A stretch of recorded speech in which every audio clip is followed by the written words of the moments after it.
বাবেরা, নওজওয়ানেরা, তরুণেরা, ফেরাউনের ঘরে একজন কাজ করত, জিনার নাম হলো হযরতে মাসাত্তা।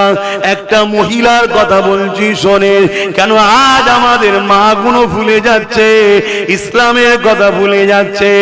আজ দুনিয়ার বুকে আমাদের মা গুলোকে বেশি করে টার্গেট করা হয়েছে, কেননা নারী হলো এমন একটা নিয়ামত, যিনি ওই নারীর রেহেম যদি অপবিত্র হয়, ওই গর্ভে যে সন্তান হবে, ওই সন্তান কখনো দিনের পক্ষে কাজে লাগবে না। ওই সন্তান ইসলামের ঘরে জন্ম নিবার পর ইসলাম বিদ্বেষী কাজে লাগবে। যেমন আমাদের সমাজে অনেক মুসলমানের ছেলেরা ইসলামের পক্ষে কথা বলে না, ইসলামের পক্ষে থাকে না, ইসলাম বিদ্বেষীদের সঙ্গে দল করে ইসলামকে মিটাবার চেষ্টা করছে না, করেনি?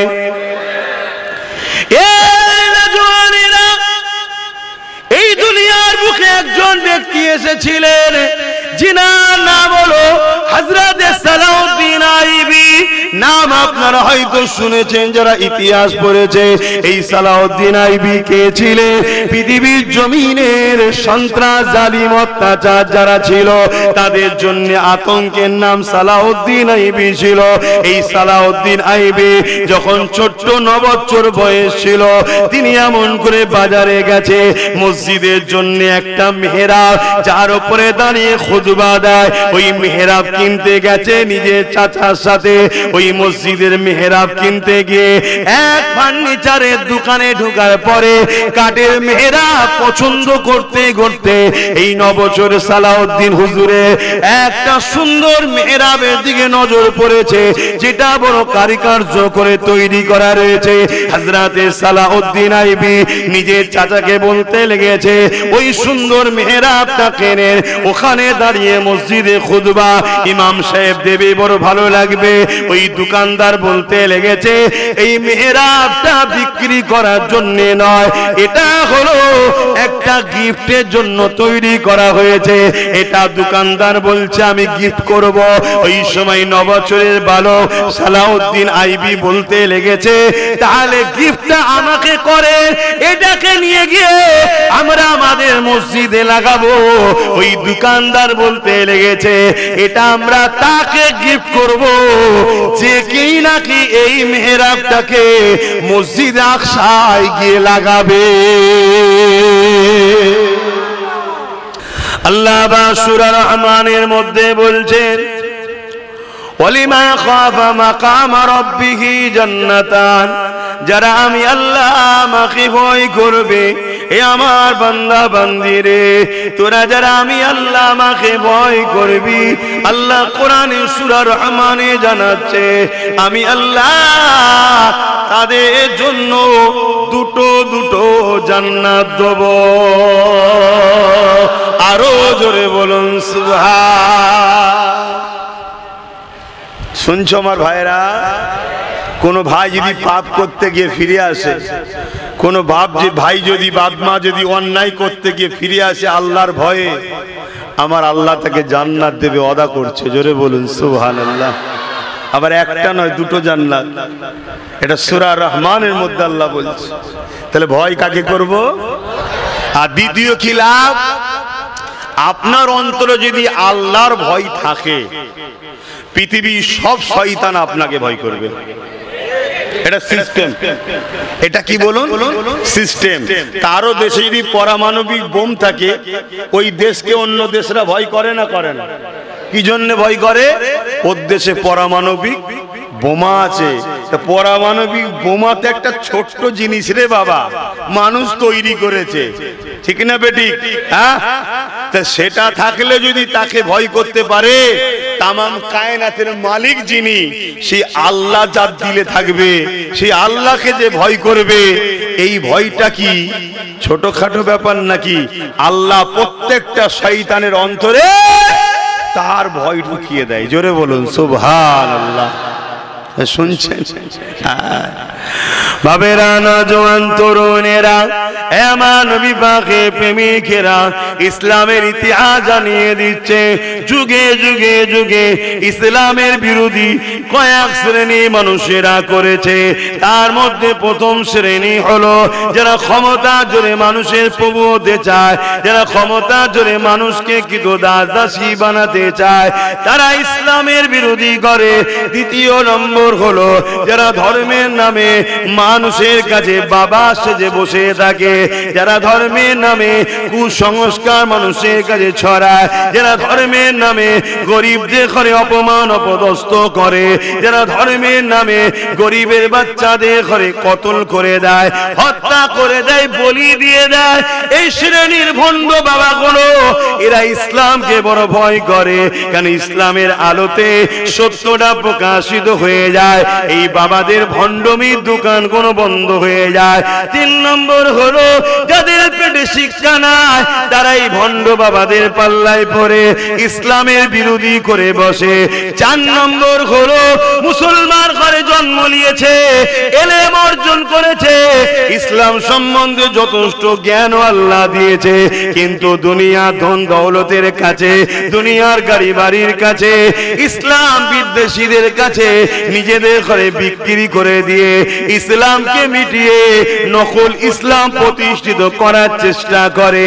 এই চার শ্রেণীর মধ্যে থেকে সব থেকে ভয়ানক হলো মুসলিম সুরাতে দাড়ি আছে, টুপি আছে, মুসলমান নামও আছে, অথচ তারা ইসলামের পক্ষে যারা কথা বলে এদের বিরোধী করে, ইসলামকে যারা মিটাতে চায় তাদের বিরোধী করে না, যারা ইসলামকে গালি দেয় তাদের বিরোধী করে না, যারা আল্লাহকে গালি দেয় তাদের বিরোধী করে না, যারা রাসূলুল্লাহকে গালি দেয় তাদের বিরোধী করে না, অথচ যারা আল্লাহ রাসূল দ্বীনের জন্য কথা বলে তাদের বিরোধী করে, তাদের বিরুদ্ধে নোংরা কমেন্ট করে, তাদেরকে সমাজে খারাপ ভাষায় গালিগালাজ করে। কেননা এদেরকে ইসলামের দুশমনেরা পিছন থেকে অর্থ দিয়ে ইসলামকে ঐক্য যারা করে, ইসলামকে যারা বাঁচাতে চায় তাদের বিরুদ্ধে মিথ্যা ছড়িয়ে মানুষের কাছে তাদেরকে খারাপ করার চেষ্টা চালায়। তবে মনে রেখে দেবেন, আল্লাহ জ্ঞান দিয়েছে, আল্লাহ বিবেক দিয়েছে, আল্লাহ বুদ্ধি দিয়েছে। এই জ্ঞান বিবেক বুদ্ধি দিয়ে তোমাকে বুঝে নিতে হবে একটা রহমানের দল আর একটা হলো শয়তানের দল। শয়তানের দলে যদি যাও জাহান্নাম পাবে, আর রহমানের দলে যদি থাকো পরকালে আল্লাহ জান্নাতটা পেয়ে যাবে। আরো জোরে বলুন সুবহান।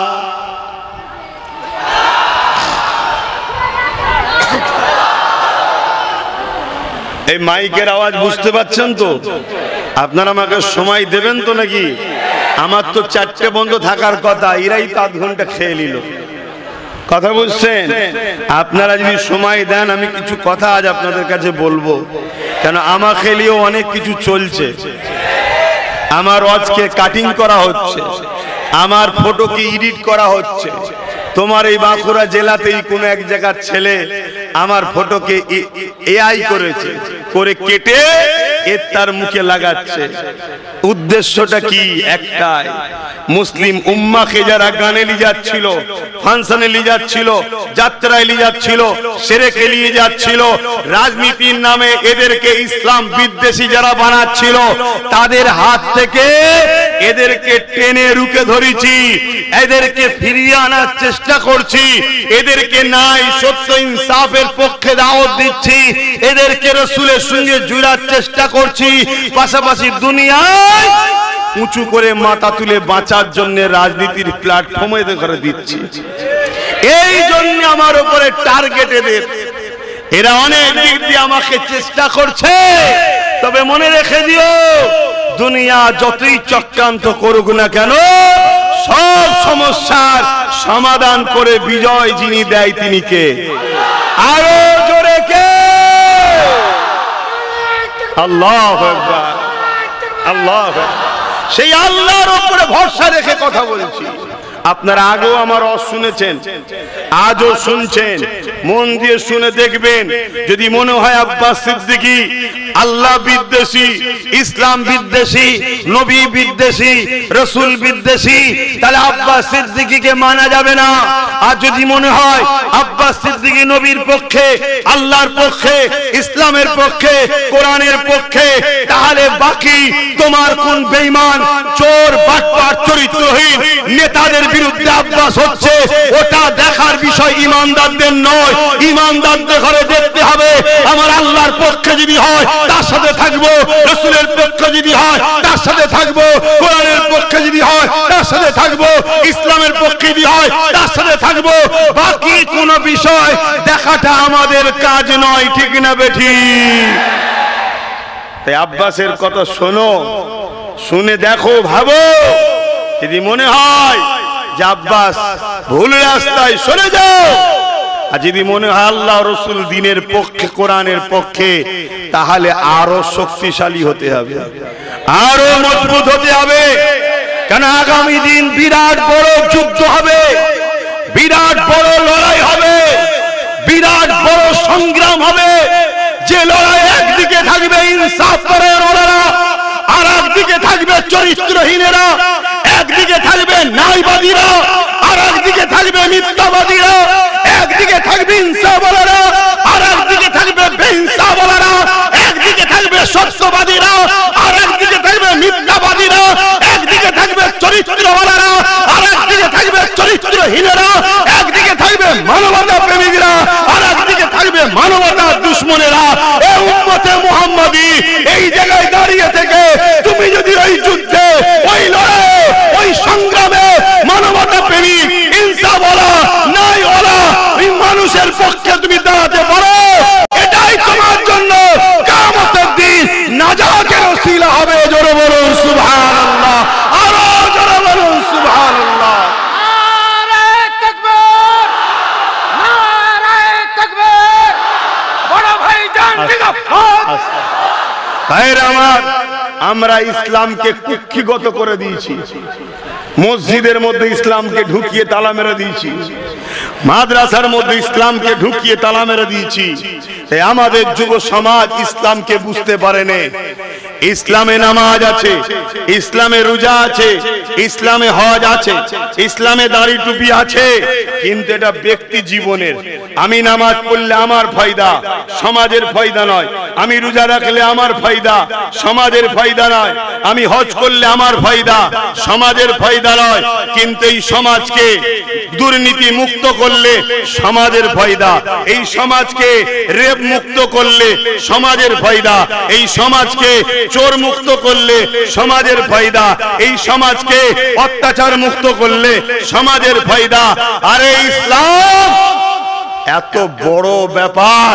আমার নবী পাক সাল্লাল্লাহু আলাইহি ওয়াসাল্লাম তিনি এই সমাজের বুকে অন্যায়, অত্যাচার, জুলুম, খুন, দাঙ্গা, হাসাদ, রাজনী সবকিছু মিটিয়ে ন্যায়, শান্তি, সাম্য প্রতিষ্ঠিত করেছিলেন। জোরে বলুন সুবহানাল্লাহ। তাই উম্মতে মুহাম্মাদি হিসাবে নামাজ যেমন পড়তে হবে ব্যক্তিগত জীবনের জন্য, রোজা যেমন রাখতে হবে ব্যক্তিগত কামিয়াবির জন্য, হজ করতে হবে মালদারকে, যাকাত দিতে হবে মালদারকে ব্যক্তিগত ফায়দার জন্য। এ উম্মতে মুহাম্মাদি আমার নবীর যে মিশন ছিল নারীদেরকে জুলুমের হাত থেকে বাঁচানো, নারীদের ইজ্জত যারা লোটে তাদের হাত থেকে নারীদেরকে বাঁচানো, নারীদেরকে ইজ্জত দেয়া, নারীদেরকে অধিকার দেয়া, মানবতা প্রতিষ্ঠিত করা, খুন বন্ধ করা, রেপ বন্ধ করা, দুর্নীতি বন্ধ করা, অত্যাচার বন্ধ করা, জুলুম বন্ধ করা, মানুষকে আজাদ করা। মানুষ কারো দাসদাসী হবে না। গরিবের ঘরে জন্ম নিয়েছে বলে মানুষ তাকে মারতে দেবে না।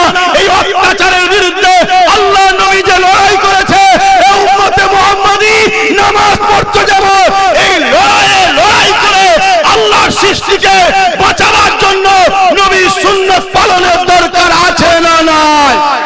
হাত তুলে সাক্ষী দাও, আছে না নাই? লব্বাইক লব্বাইক লব্বাইক লব্বাইক লব্বাইক লব্বাইক, নারে তাকবীর, লব্বাইক ইয়া রাসূলুল্লাহ। হুজুর আমরা আপনার দ্বীনের জন্য হাজির আছি, ঠিক তো নাকি? তাহলে জুলুম দেখলে মিটাবার নাম কি? বলুন বলুন বলুন। অন্যায় দেখলে মিটাবার নাম কি? খুন বন্ধ করার নাম কি? দুর্নীতি বন্ধ করার নাম কি? রেপ বন্ধ করার নাম কি? অত্যাচার বন্ধ করার নাম কি? সন্ত্রাস মুক্ত সমাজ গড়ার নাম কি? এত কিছুর পরেও আজকে স্বাধীনতার ৭৯ বছর পর ভারতবর্ষে শুনতে হচ্ছে পশ্চিম বাংলার ভাটপাড়ায় এক মাতাল রূপী দুপায়ে পশু সে বলছে ইসলামে নাকি রেপ করাটা কোনো পাপ নয়। শুনেছেন আপনারা? জোরে বলুন, শুনেছেন? শুনেছেন? তাহলে বলুন, এই রেপিস্ট, এই মাতাল, এই মানবরূপী পশু, এই দুপায়ে জানোয়ার গুলোর বিরুদ্ধে এরা কি আজকের ফেরাউন নয়? এই জোরে বলুন, এদের বিরুদ্ধে কথা বলা দরকার আছে না নাই? এদের বিরুদ্ধে বললেই তো আপনারা বলবেন রাজনীতি করছেন। বলুন, যারা আমার সমালোচনা করে অবশ্যই তারা মুনাফিক ছাড়া অন্য কিচ্ছু নয়। আমার সাথে বসুন, আমি আপনাকে মুনাফিক প্রমাণ করে দেব। আমি যখন ইসলামের পক্ষে কথা বলি, কোরআনের পক্ষে কথা বলি, রাসূলের দ্বীনের পক্ষে কথা বলি, আপনি আমার বিরোধী করছেন কেন? কি স্বার্থ আছে আপনার? কি স্বার্থ আছে আপনার? একটাই স্বার্থ, আপনার জালিম নেতা নেত্রীকে খুশি করতে চান, তাই তো নাকি? ইসলাম বিদ্বেষীকে যারা খুশি করে তারা মুনাফিক বেঈমান ছাড়া আর কি হতে পারে? বলো, আজকে বলুন, ইসলামে কি রেপ করা পুণ্যের কাজ? এবারে চলে আসেন ইসলামে নারীদেরকে আল্লাহ কত সম্মান দিয়েছে, নারীদেরকে ইসলাম কত মর্যাদা দিয়েছে। এ যুবকেরা, আজ থেকে ১৫০০ বছর আগে এই পৃথিবীতে নারী সন্তান জন্ম হলে নারীর বাবারাই জেন্ত পুঁতে দিত। তারা ১৬০-৩৬০টা নকল খোদার উপাসনা করত। তারা কে আল্লাহকে মানত না। তাদের কাছে নারী কত অবজ্ঞা ছিল, তাদের কাছে নারী কত অবহেলা ছিল। তারা নারীদেরকে কিভাবে হত্যা করেছে, নারীদেরকে জেন্ত পুঁতে দিয়েছে। এই পৃথিবীর জমিনে আমেন আল্লাহ আব্দুল্লাহ দুলাল হযরত নবী মুহাম্মদ রাসূলুল্লাহ সাল্লাল্লাহু আলাইহি ওয়াসাল্লাম দুনিয়ার বুকে আগমন করে নবী আমারই অন্যায় অত্যাচার দেখে বড় ব্যথিত হতে লাগলে আল্লাহ নবী তাদেরকে বলতে লাগলো, এ নারীর বাবারা, তোমরা কন্যা গণকে কেন জেন্ত পুঁতে দাও? তারা বলতে লাগলো, নারী অশুভ, নারীর বাঁচার অধিকার নেই, নারী কল্যাণ আনে না, নারী সমাজের জন্য ধ্বংসের কারণ। আল্লাহ নবী তাদেরকে জানিয়ে দিল, এ দুনিয়ার মানুষেরা, এই কুসংস্কার তোমাদেরকে কে শিখালো?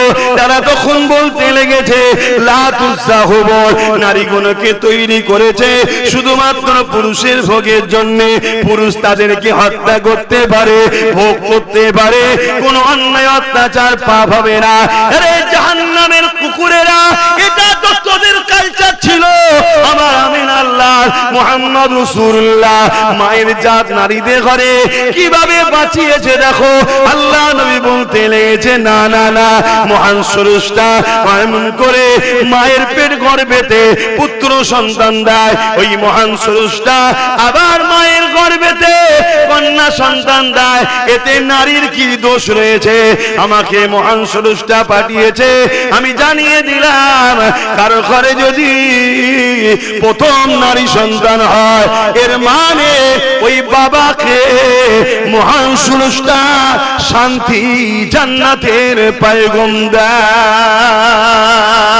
আরো জোরে বলুন সুবহান। আপনাদের কি গরমে কষ্ট হচ্ছে? মাইকের আওয়াজ সব জায়গায় যাচ্ছে তো নাকি? পিছনের ভাইয়েরা শুনতে পাচ্ছেন মাইকের আওয়াজে? যে শুনতে পান একটু হাত তুলে সাক্ষী দেন যে হ্যাঁ শুনতে পাচ্ছি। বাহ, মাশাআল্লাহ, আলহামদুলিল্লাহ। তাহলে বলুন, নারীদেরকে সম্মান কে দিয়েছে? ইসলাম দিয়েছে। কে দিয়েছে? ইসলাম। আজকে সেই ইসলামের গায়ে যারা দাগ লাগাচ্ছে, ওদের দলে অনেক নেতা আছে যারা রেপের কেসে জড়িয়ে আছে।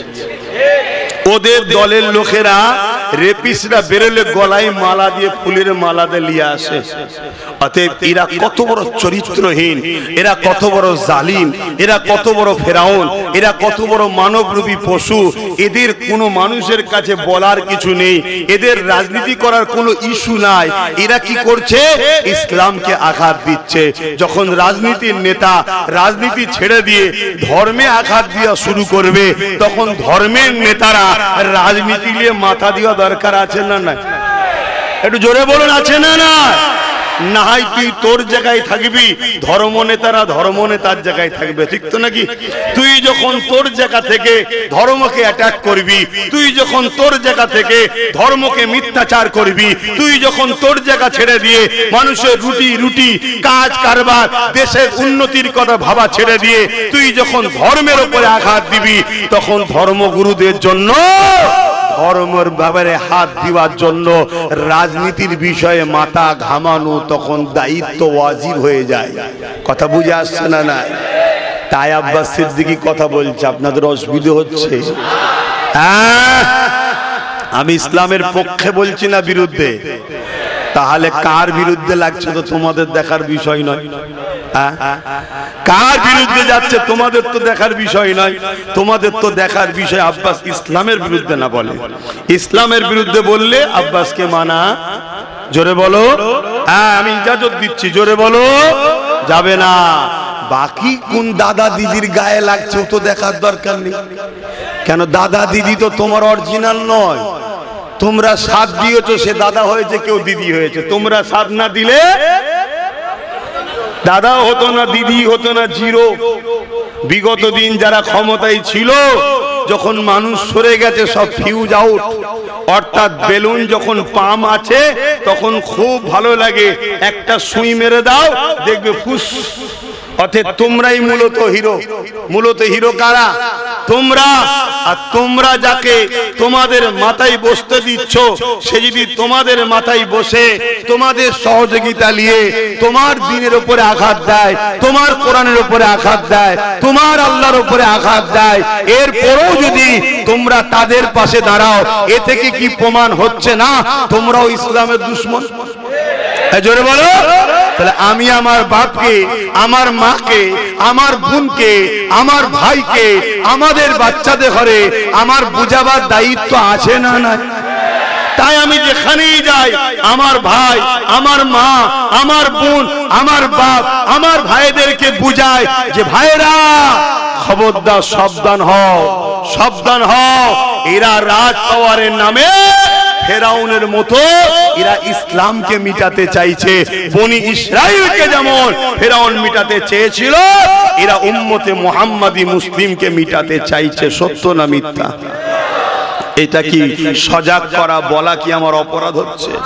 কিন্তু এরা কোনো দিক দিয়ে যখন পারেনি, আমার আজকে কাটিং করছে, এডিট করছে, আগে পিছু করে জুড়ছে, জুড়ে এমন কিছু মানে বার করছে, এমন ভাবে ছড়াচ্ছে যাতে সাধারণ মানুষগুলো মনে করে আব্বাস সিদ্দিকী আমাদের বিরুদ্ধে। কেন এটা প্ল্যান করছে? যদি এটা না প্রমাণ করতে পারে তাহলে আমাকে তো এরা কোনো দিকে রুখতে পারছে না। মানুষ আমার সঙ্গে মিশে যাচ্ছে, মানুষ আমাকে ভাই বলে ডাকছে, বাপেরা আমাকে বাবাজি বলে ডাকছে, বোনেরা ভাইজান বলে ভাই বলে ডাকছে, মায়েরা আমাকে বাবাজি বলে ডাকছে। এভাবে যদি বিশাল ঐক্য শক্তি আমরা হয়ে যায়, তাহলে আমরাও তো ক্ষমতা দখল করে ফেলবো। আর আমরা যদি ক্ষমতা দখল করে ফেলি, ইসলামের বিষয়ে বলবে যে 24 ঘন্টার মধ্যে জেলের মধ্যে থাকবে সে। এই কথা বুঝছেন না, বোঝেন না? যেমন তোমার এলাকার ছোটখাটো পাতি নেতা, পাতি বোঝো তো নাকি? মানে চায়ের দোকান ছিল বা ভ্যান চালাচ্ছিল, হঠাৎ করে দাঁড়িয়ে কোনো কারণে জিতে গেছে। জিততে দেরি, দুতলা বাড়ি হতে দেরি হয়নি। জিততে দেরি, স্করপিও গাড়ি হতে দেরি হয়নি।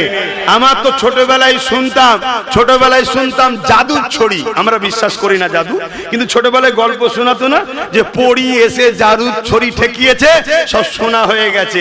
তা আগেকারের যে গল্প শুনেছিলাম, সেই জাদুর ছড়ির থেকেও মনে হয় আরো কিছু ভিআইপি ছড়ি এদের কাছে আছে। ভ্যানওয়ালা থেকে বিএমডব্লিউ ওয়ালা হয়ে যাচ্ছে। হ্যাঁ, তাহলে ভাবা দরকার এরা কত নম্বর হারামখোর। এই ভুল বলছি নাকি?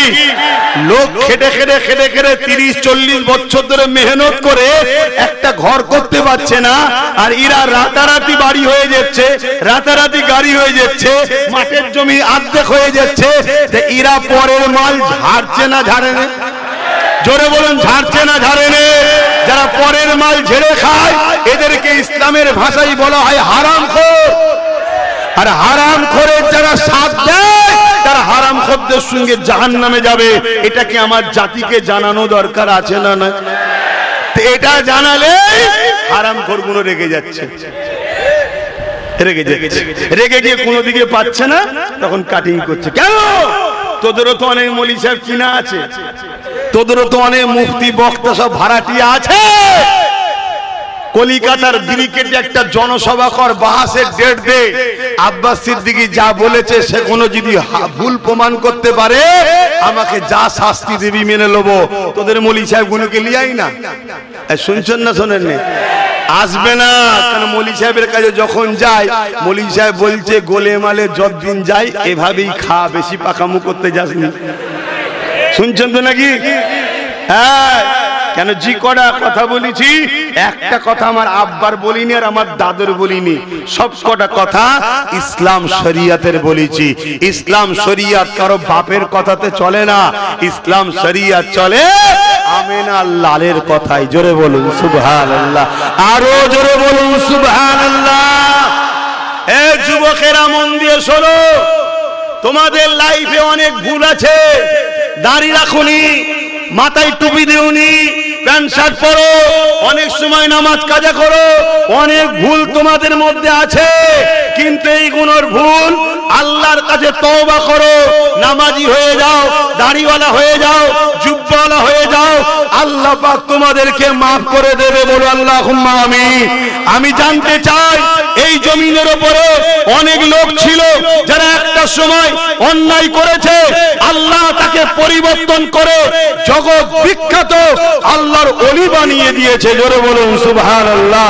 আজকের যে যুবকগণ অন্যায় করছে, ভুল করছে, নিজের ক্ষতি করছে, এ তওবা করবে, আল্লাহকে পরিবর্তন করবে, এ আগামী দিন হাজী হবে, নামাজি হবে, রোজাদার হবে, আল্লাহ আল্লাহ করতে করতে জান্নাতে যাবে।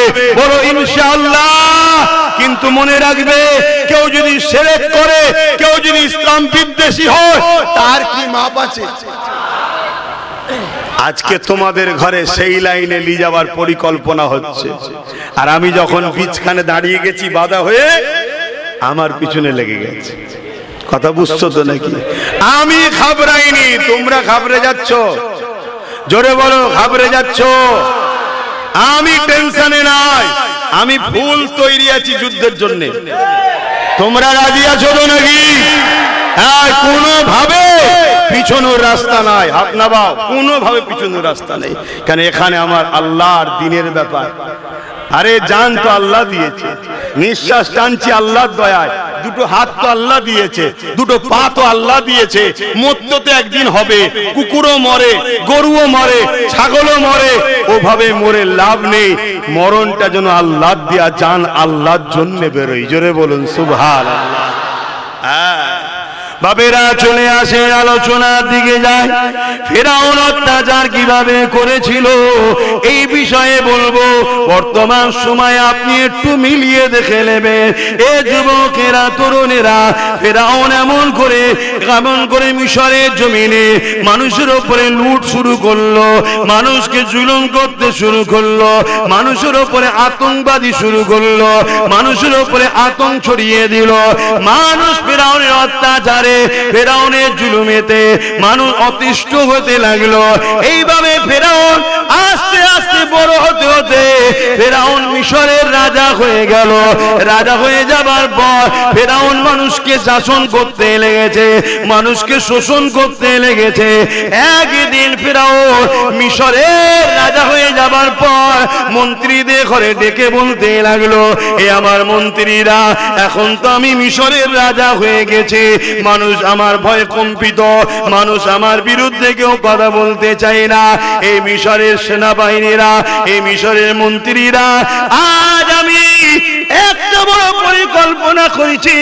কি পরিকল্পনা করেছো? ওই ফেরাউন বলতে লেগেছে, আমি মানুষের প্রভু খোদা হতে চাই। বলুন নাউজুবিল্লাহ। শয়তান আস্তে আস্তে বড় হচ্ছে তো। পিঁপড়ের যখন পালক গজায় পিঁপড়ে খুব খুশি হয়, ভাবছে উড়বো এবারে। পিঁপড়ে কি ভাবে? উড়বো। কিন্তু পালকটা গজায় উড়ার জন্য। কি জন্যে? ও বোঝে না, ও ভাবছে পালক হচ্ছে আমি উড়বো। তো ফেরাউন রাজা হওয়ার পর ওর পালক গজিয়ে গেছে। এবারে কি বলছে? আমি হলাম তোমাদের প্রভু। এই খবর মানুষের বাড়ি বাড়ি বাড়ি বাড়ি প্রচার করো।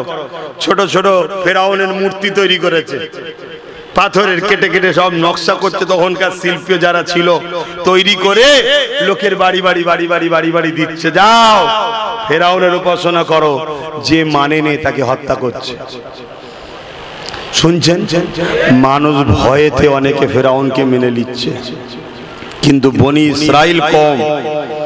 মুসা আলাইহিস সালামের পাশে যারা দাঁড়িয়ে আছে তাদেরকে হত্যা করুক আর জুলুম করুক, তারা ফেরাউনকে খোদা বলে মানছে না। জোরে বলুন সুবহানাল্লাহ।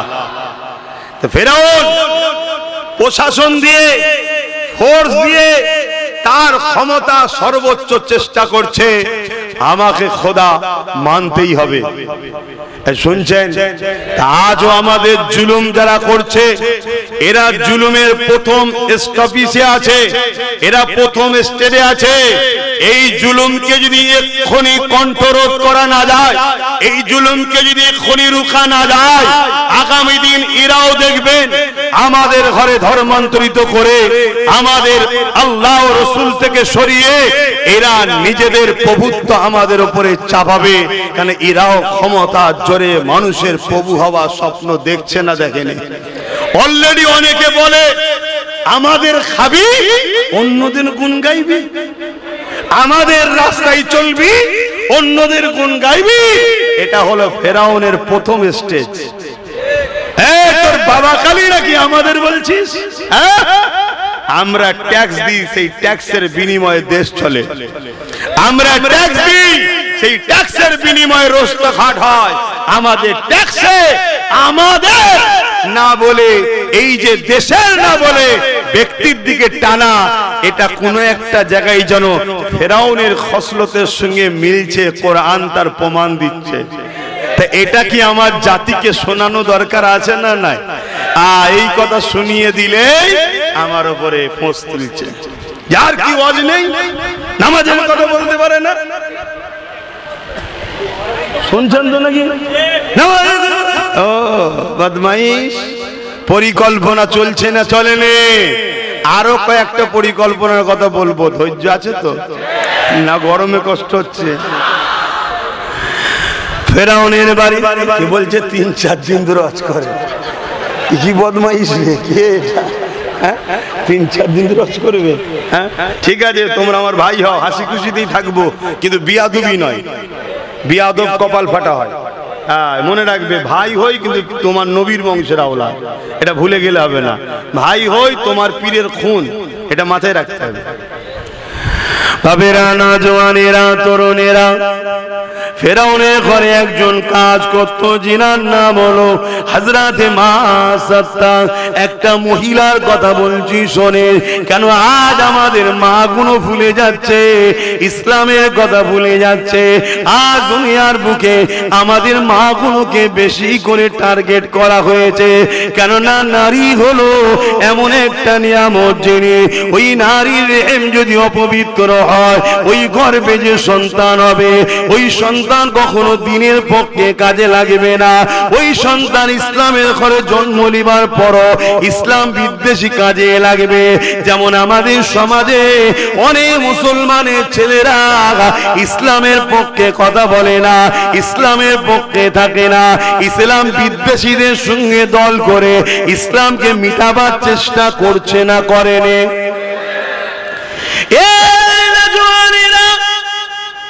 এই দুনিয়ার বুকে একজন ব্যক্তি এসেছিলেন, জিনার নাম হলো হযরতে সালাউদ্দিন আইবি। নাম আপনারা হয়তো শুনেছেন যারা ইতিহাস পড়েছে। এই সালাউদ্দিন আইবি কে ছিলেন?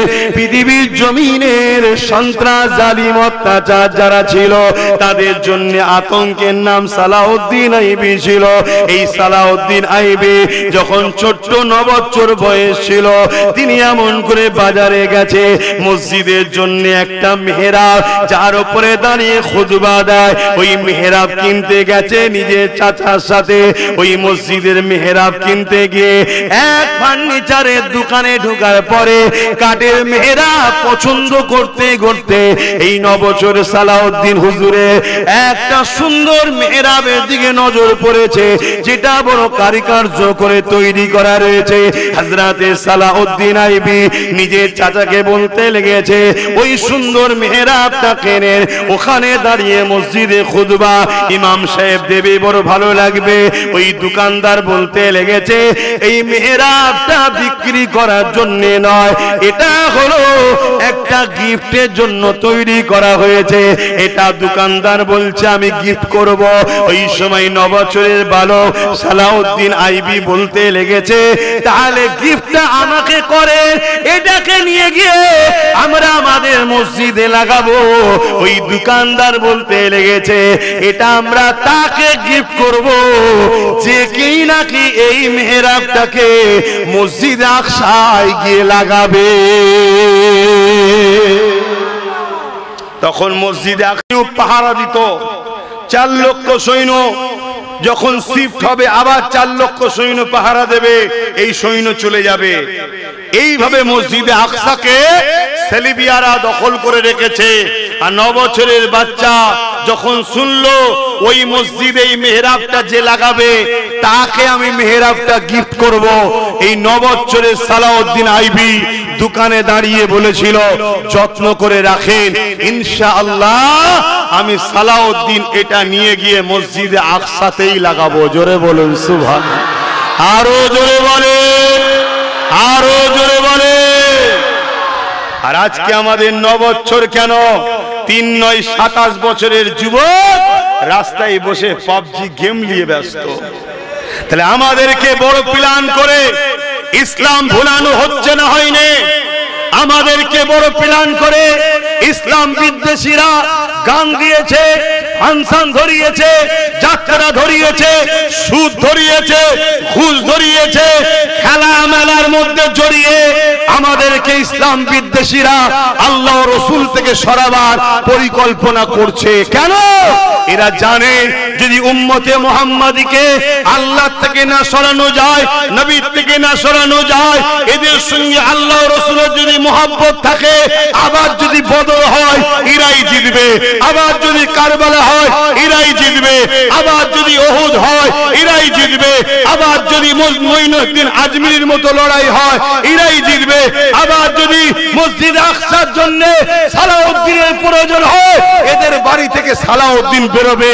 তাই এরা বড় পরিকল্পনা করে আমাদেরকে গানে, ফাংশনে, যাত্রায়, সুদে, মেলাতে, খেলাতে জড়িয়ে দিয়ে আল্লাহ রসুল ভোলাবার পরিকল্পনা করছে। এই জায়গায় জাতকে জাগানোর অধিকার আছে না? না, ইসলাম তো অধিকার দিয়েছে। আমার দেশের সংবিধানের 25 নম্বর ধারাতেও আমার জন্য অধিকার আছে। শুনছেন? বাবেরা নওজওয়ানেরা হযরত সালাউদ্দিন আইবি বড় হয়ে গেলেন। একটু ঘটনাটা পুরো বলে দিই। সালাউদ্দিন আইবি বড় হয়ে গেলেন। হুজুর আমার বড় হয়ে যাওয়ার পরে এমন করে 12,000 সৈন্য নিয়ে ওই মিশর থেকে রওনা দিয়ে দিলেন মসজিদ আকসাকে এমন করে বিজয় করার জন্য। এমন করে প্যালেস্তাইনের জমিনে চলে গেল। যাবার পরে কিছুটা দূর মসজিদ আকসা রয়েছে, এমন জায়গায় দাঁড়িয়ে থেকে হযরত সালাউদ্দিন আইবি একটা গুপ্তচর পাঠালো, যাও খোঁজ নাও মসজিদে আকসাকে সেলিবিয়ার তারা কিভাবে রেখেছে দেখো। মসজিদ আকসার কাছে গুপ্তচর চলে গেল। ওই গুপ্তচর এসে বলতে লাগলো, ও হযরত সালাউদ্দিন আইবি 4 লক্ষ সেনাবাহিনী দিয়ে মসজিদ আকসাকে ঘিরে রেখেছে, সবার হাতে উলঙ্গ তরোয়াল রয়েছে। তখন তরোয়ালের লড়াই হতো। এ যুবকেরা, তরুণেরা, সালাউদ্দিন আইবি কথাটা শোনার পরে তিনি সৈন্য 12,000 সৈন্যকে সামনে নিয়ে খুতবা দিতে শুরু করে দিলে, এ আমার সৈন্য সামন্তরেরা, এ আমার সৈন্যরা, খবর পেলাম 12,000 সৈন্য রয়েছে, এমন করে মসজিদ আকসাকে মিটাবার পাহারা দিচ্ছে। 4 লক্ষ সৈন্য রয়েছে, মসজিদ আকসাকে পাহারা দিতে লেগেছে, আর আমরা মাত্র 12,000। এই বিশাল লড়াই, এটা অনেক খুনি লড়াই হবে, অনেক খুন ঝরবে। আমি সালাউদ্দিন তোমাদেরকে ইজাজত দিলাম, তোমরা তোমাদের ঘরে ফিরে যেতে পারো, আমার কোনো তোমাদের উপরে প্রেসার জোর থাকবে না। এই কথাটা যখনই সালাউদ্দিন আইবি বক্তব্য দিয়েছে, সঙ্গে সঙ্গে 12,000 সৈন্য হুঙ্কার দিয়ে উঠেছে, উঠে বলতে লেগেছে, আমাদের সিপাহসালার, আমাদের চিফ কমান্ডার ও হযরত সালাউদ্দিন আইবি, আমরা দুনিয়ার অন্য কারো সৈন্য নয়, আমরা সালাউদ্দিনের সৈন্য, যিনি তাহাজ্জুদ ছাড়া কোনোদিন ঘুমায় না, তাহাজ্জুদ পড়ে ঘুমায়, সেই সালাউদ্দিনের সৈন্য। আমরা 12,000 হতে পারি, ওরা 4 লক্ষ হতে পারে, আমরা কখনোই ওদেরকে ভয় করি না। 4 লক্ষ জায়গায় 40 লক্ষ যদি থাকে, পিছবার কোনো জায়গা নাই। আমরা নিজেদের জীবন দিয়ে হলো আল্লাহর ঘরকে জালিমদের হাত থেকে উদ্ধার করব। আরো জোরে বলুন সুবহান আল্লাহু আকবার, আল্লাহু আকবার। রেজাল্ট কি হয়েছে? রেজাল্ট কি হয়েছে এটা শর্ট করে একটু জেনে নেন। 12,000 সৈন্য নিয়ে সালাউদ্দিন আইবি রওনা দিলেন। বিশাল লড়াই শুরু হলো। এই 12,000-এর কাছে 4 লক্ষ সুসজ্জিত যোদ্ধা ছেলেবিয়েরা পরাজিত শুধু হয়েছে তাই নয়, জবানা জব্দ হয়ে পালাবার রাস্তা খুঁজে পাইনি। জোরে বলুন সুবহানাল্লাহ, আরো জোরে বলেন। এখন আমি জানতে চাইছি, সেদিনের লড়াই কি অস্ত্র জোরে জিতেছিল সালাউদ্দিন? সেদিনের লড়াইয়ে সালাউদ্দিন কি মানুষের সংখ্যায় জিতেছিল? শুনে রেখে দাও, আমরা কখনোই অস্ত্রের জোরে জিতিনি, মানুষের সংখ্যাতে জিতিনি, আমরা জিতেছি আল্লাহর রহমতে, নবীর প্রেম ও আদব ইমানের জোরে। এই আল্লাহর রহমত আমাদের উপর থেকে যাতে উঠে যায়, নবীর প্রেম ও আদব আমাদের দিল থেকে যাতে বেরিয়ে যায়। এই দুনিয়ার দলে, এই দুনিয়ার জমিনে একদল লোক চক্রান্ত করছে, যারা সামনে দেখাচ্ছে রাজনীতির দল, মূলত রাজনীতির বাহানায় আমাদেরকে ইসলাম বিরোধী কাজের সঙ্গে জড়িয়ে দিচ্ছে। তার একটা ছোট্ট নমুনা দেব, ছোট্ট নমুনা দেব। আমাদেরকে বলছে ধর্ম যার যার, জোরে বলো। এই কথা যদি কেউ দিল থেকে মেনে নেয়, সে আল্লাহ ও রসুল থেকে দূরে সরলো না থাকলো। কেন? ধর্ম যার উৎসবতা, ধর্ম যার উৎসবতা। কিন্তু আজ আমাদেরকে রাজনীতির নামে ডেকে নিয়ে গিয়ে কি স্লোগান দিয়াচ্ছে এরা, ধর্ম যার যার উৎসব সবার, বলছে এটা নাকি সেকুলার। আরে একে সেকুলার বলে নে, একে উম্মতে মুহাম্মাদীকে মুশরিক বানাবার জন্য একদল তাগুতি শক্তিদের পরিকল্পনা। কেন? ধর্ম যার যার উৎসব সবার, এই কথা যদি মুসলমান মেনে নেয়, সঙ্গে সঙ্গে ইসলাম থেকে বেরিয়ে কাফের হয়ে যাবে। বলো, এর বিরুদ্ধে কোন উলামারা লড়াই করছে? এর বিরুদ্ধে মুসলিম সমাজকে, জাতিকে জাগাবার জন্য উলামারা লড়াই করছে? করে। কিন্তু আব্বাস সিদ্দিকী যখন উলামা লড়াই করছে, আব্বাস সিদ্দিকী যখন জাতিকে বুঝাচ্ছে, এ জাতি এরা রাজনীতির নামে তোদেরকে তো চাকরি কেড়েছে, রাজনীতির নামে তোদের রুজি রুটি কেড়েছে, রাজনীতির নামে তোদের অধিকার কেড়েছে, রাজনীতির নামে তোদেরকে এখন নাগরিকত্ব কেড়ে নেবার প্ল্যানিরা করছে, রাজনীতির নামে তোর শরীয়তের উপর আঘাত করেছে, রাজনীতির নামে তোর মসজিদ মাদ্রাসা ভাঙছে, রাজনীতির নামে এরা তোর আল্লাহ আল্লাহ রসুলের বিরুদ্ধে কথা বলছে, রাজনীতির নামে এরা তোদের আমাদেরকে মুশরিক বানাবার প্ল্যান করছে না করেনি?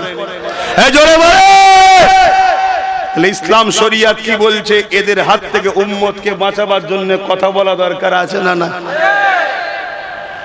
আপনারা আমার উপরে বেজার হচ্ছেন? বলা বন্ধ করে দেবো বলছে। বলা বন্ধ করলে তো জলসা বন্ধ করতে হবে। কেন? হক কথা না বললে আল্লাহ তো ধরবে। বলুন, তাহলে এটা পরিকল্পনা হচ্ছে না হয়নি? উৎসব যার ধর্ম তার, ধর্ম যার উৎসব তার। আমার হিন্দু ভাইরা তারা তাদের ধর্ম করবে, তাদের উৎসব করবে, এতে আমার পক্ষে বিপক্ষে কোনো মাথা ব্যথা নাই। আমার ধর্ম আমার উৎসব আমার জন্য। যদি সবাই বলো সমান করতে হবে, তাহলে আমার কুরবানিতে এসে কেউ আমার পশুর ঠ্যাং ধরবে? এই জোরে বলো, কেন আসবে না? না, এটা আমাদের ধর্মে নিষেধ আছে। ঠিক তেমনি আমাদেরও ধর্মে যেখানে শিরক হয়, গায়রুল্লাহর উপাসনা হয়, সেখানে যাওয়া, পার্টিসিপেট করা, আনন্দ করা ইসলামে হারাম, নিষেধ। আনন্দ করলে কাফের হয়ে যাবে। শুনছেন ভাই? আর সেটাকে বিশ্বাস করাবার প্ল্যান চলছে না চলে না? আরো একটা বলবো, অসুবিধা হচ্ছে? হ্যাঁ, খুব মন দিয়ে শোনেন। আজ আমাদের কাছে নতুন একটা উৎসব এসছে। কি? বিজয়া উৎসব। কি উৎসব? জোরে বলে। বিজয়া উৎসব। বিজয়া উৎসবটা কাদের? কি উপলক্ষ করে হচ্ছে এটা? বলুন বলুন। তা এটা কি ইসলামের? মানুষের যাওয়া যাবে? হ্যাঁ, কিন্তু রাজনীতির নামে এটা করছে না করে না? তাহলে আপনি দেখাচ্ছেন রাজনীতির দল, চলে আসো, নিয়ে গিয়ে আমার কওমকে সেখানে মুশরিক কাফের বানানো চলছে। এর প্রতিরোধ করা দরকার। একজন উলামা হিসাবে দায়িত্ব আছে না নাই? পাশাপাশি দুনিয়াদারি করতে গেলে আমাদের ছেলেদের তো রাজনীতি করতে হবে। তার জন্য আমি আব্বাস সিদ্দিকী একটা ধর্মগুরু হিসাবে আমি ডাইরেক্ট ফিল্ডে কাজ করতে পারছি না বলে আমি এমন একটা দল করে দিয়েছি যেখানে কোনো ধর্মের পক্ষে বিপক্ষে কথা হবে না। যার ধর্ম তার কাছে তার উৎসব, তার কাছে মানুষের শিক্ষা, স্বাস্থ্য, কর্মসংস্থানের কাজ হবে। একটা দল করে দিয়ে তাদের হাতে দায়িত্ব দিয়ে দিয়েছি। এজন্যই তো আমাকে টার্গেট করছে, এজন্যই তো আমার উপরে রাগ। লাস্টে যখন পাচ্ছে না কিছু, আমার কওমেরই মুসলিম ছেলেরা আমাকে গাল দিচ্ছে। আমার কওমেরই মুসলিম ছেলেরা আমার সমালোচনা করছে। যারা আমার সমালোচনা করছে, ওই মুসলিম ছেলেটা কখনো কি সমালোচনা করেছে যে কেউ আমার রাজ্য সরকার যখন বলল কোরআন শেষ হয়ে যাবে, আমার উন্নতি শেষ হবে না, তখন কি তার সমালোচনা করেছিল? করে না, কিন্তু আমার সমালোচনা করছে। তাহলে এরা মুসলিম সুরাতে মুমিন নয়, মুনাফিক। এরা কারা? মুনাফিক। অতএব বুঝা দরকার, এই লড়াই আব্বাস সিদ্দিকী নিজের রুজি রুটি ঘর বাড়ির জন্য করছে না। এই লড়াই করতে গিয়ে আমার দুশমন বাড়ছে। এই লড়াই না করলে আমার বন্ধু আরো বেড়ে যেত। কিন্তু ওরকম বন্ধুকে আমি ধিক্কার জানাই, ওরকম বন্ধুতে আমি লালন জানাই যে বন্ধুটা আল্লাহ রসুল থেকে আমাকে দূরে নিয়ে চলে যাবে। ওই বন্ধুর সাথে, ওই দলের সাথে, ওই সমাজের সাথে আমরা কি মিশতে রাজি আছি? আমরা তো মিশবো হিন্দুদের সাথে, দলিতদের সাথে কারবার করব, আদিবাসীর সাথে, বাগদিদের সাথে, দলিতদের সাথে দেশ চালাবো, কারবার করব, ব্যবসা করব, বন্ধুত্ব করব, পড়াশোনা করব, সব করব। কিন্তু ততক্ষণ পর্যন্ত যতক্ষণ তুমি ধর্মের বিষয়ে কোনো রকম ডিস্টার্ব না করবে। মানুষ মানুষের সঙ্গে মিশবে, কারবার করবে, দুনিয়াবি প্রয়োজন একে অপরের সাথ দেবে, হেল্প করবে, চিকিৎসা ওর প্রয়োজন অর্থ দেবো। অমুসলিম তো কি হয়েছে, অর্থ দেবো। কথা শুনছেন না শোনেননি? কিন্তু যখনই দেখবো ও বাবা তুমি ব্যবসার নামে, বন্ধুত্বের নামে আর রাজনীতির নামে আমার ইসলাম আল্লাহ রসুলের বিরোধী করবে, আর সাথ দিয়ে আমাদের জন্য চলবে। বাপেরা, নওজওয়ান তরুণেরা মন দিয়ে শুনে রেখে দাও, আমি যে কথা বলতে যাচ্ছিলাম, আরে কত কষ্ট করে ইসলামটা পৃথিবীর জমিনে এসেছে। এ নওজওয়ানেরা, আমার নবী দ্বীনের জন্য কত মার খেয়েছে, আল্লাহ নবীর উপরে কত জুলুম হয়েছে, আল্লাহ নবীর উপরে কত অত্যাচার হয়েছে। ইনসাফ প্রতিষ্ঠিত করার জন্য, নাই প্রতিষ্ঠিত করার জন্য, নারীদের পক্ষে কথা বলার জন্য আল্লাহ নবীর উপরে কত জুলুম হয়েছে।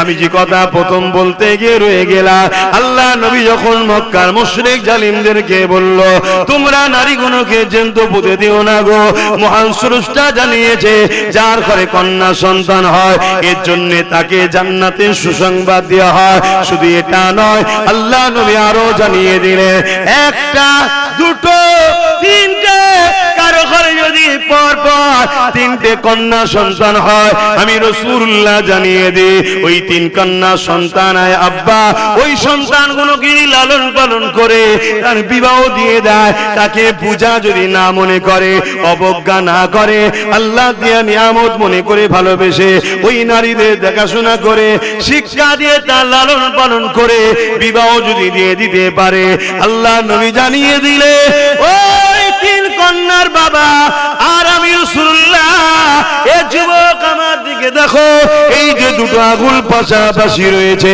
আল্লাহ নবী এইভাবে আগুন দেখিয়ে বলেছে যেমন দুটো আগুন পাশাপাশি রয়েছে আল্লাহর জান্নাতে ওই তিন কন্যার আব্বা আর আমি রাসূলুল্লাহ একসাথে জান্নাতে থাকবো।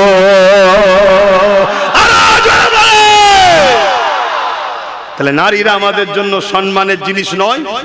কথা বলেন, হাত তুলে সাক্ষী দেন মায়ের জাতদের হয়ে লড়াই করবে, নারীদের হয়ে লড়াই করবে, নারীদের অধিকারের জন্য লড়াই করবে, মায়ের জাতদের উপরে যারা জুলুম করবে তাদের বিরুদ্ধে লড়াই করবে। মায়েদের হলো বৃদ্ধাশ্রমে রাখার জিনিস নয়, মায়েদের সেবা করার জিনিস, ঠিক না বেঠে? আব্বাস সিদ্দিকী কোন সা ভুল কথা বলেছে যে আইন হওয়া দরকার যারা মায়েদের উপরে জুলুম করবে ওই ছেলেকে যা 12 বছরের জেল দেওয়া দরকার। এই কথা বলা কি ভুল করেছি? এই জোরে বলে। কিন্তু হুজুর ফু দিলে জেল হয়ে যাবে? এই হুজুর আইন করতে পারে? আইন করতে গেলে আইন সবাই লোক দরকার আছে না নাই? তাই আমি ঢুকতে পারছি না, আমি না হয় ফু দিচ্ছি, আমি নাই বুঝাচ্ছি। আমার ভাই নওশাদকে আইন সবাই ঢুকিয়েছি না ঢুকাইনি? তো একাকী লড়াই করতে পারবে?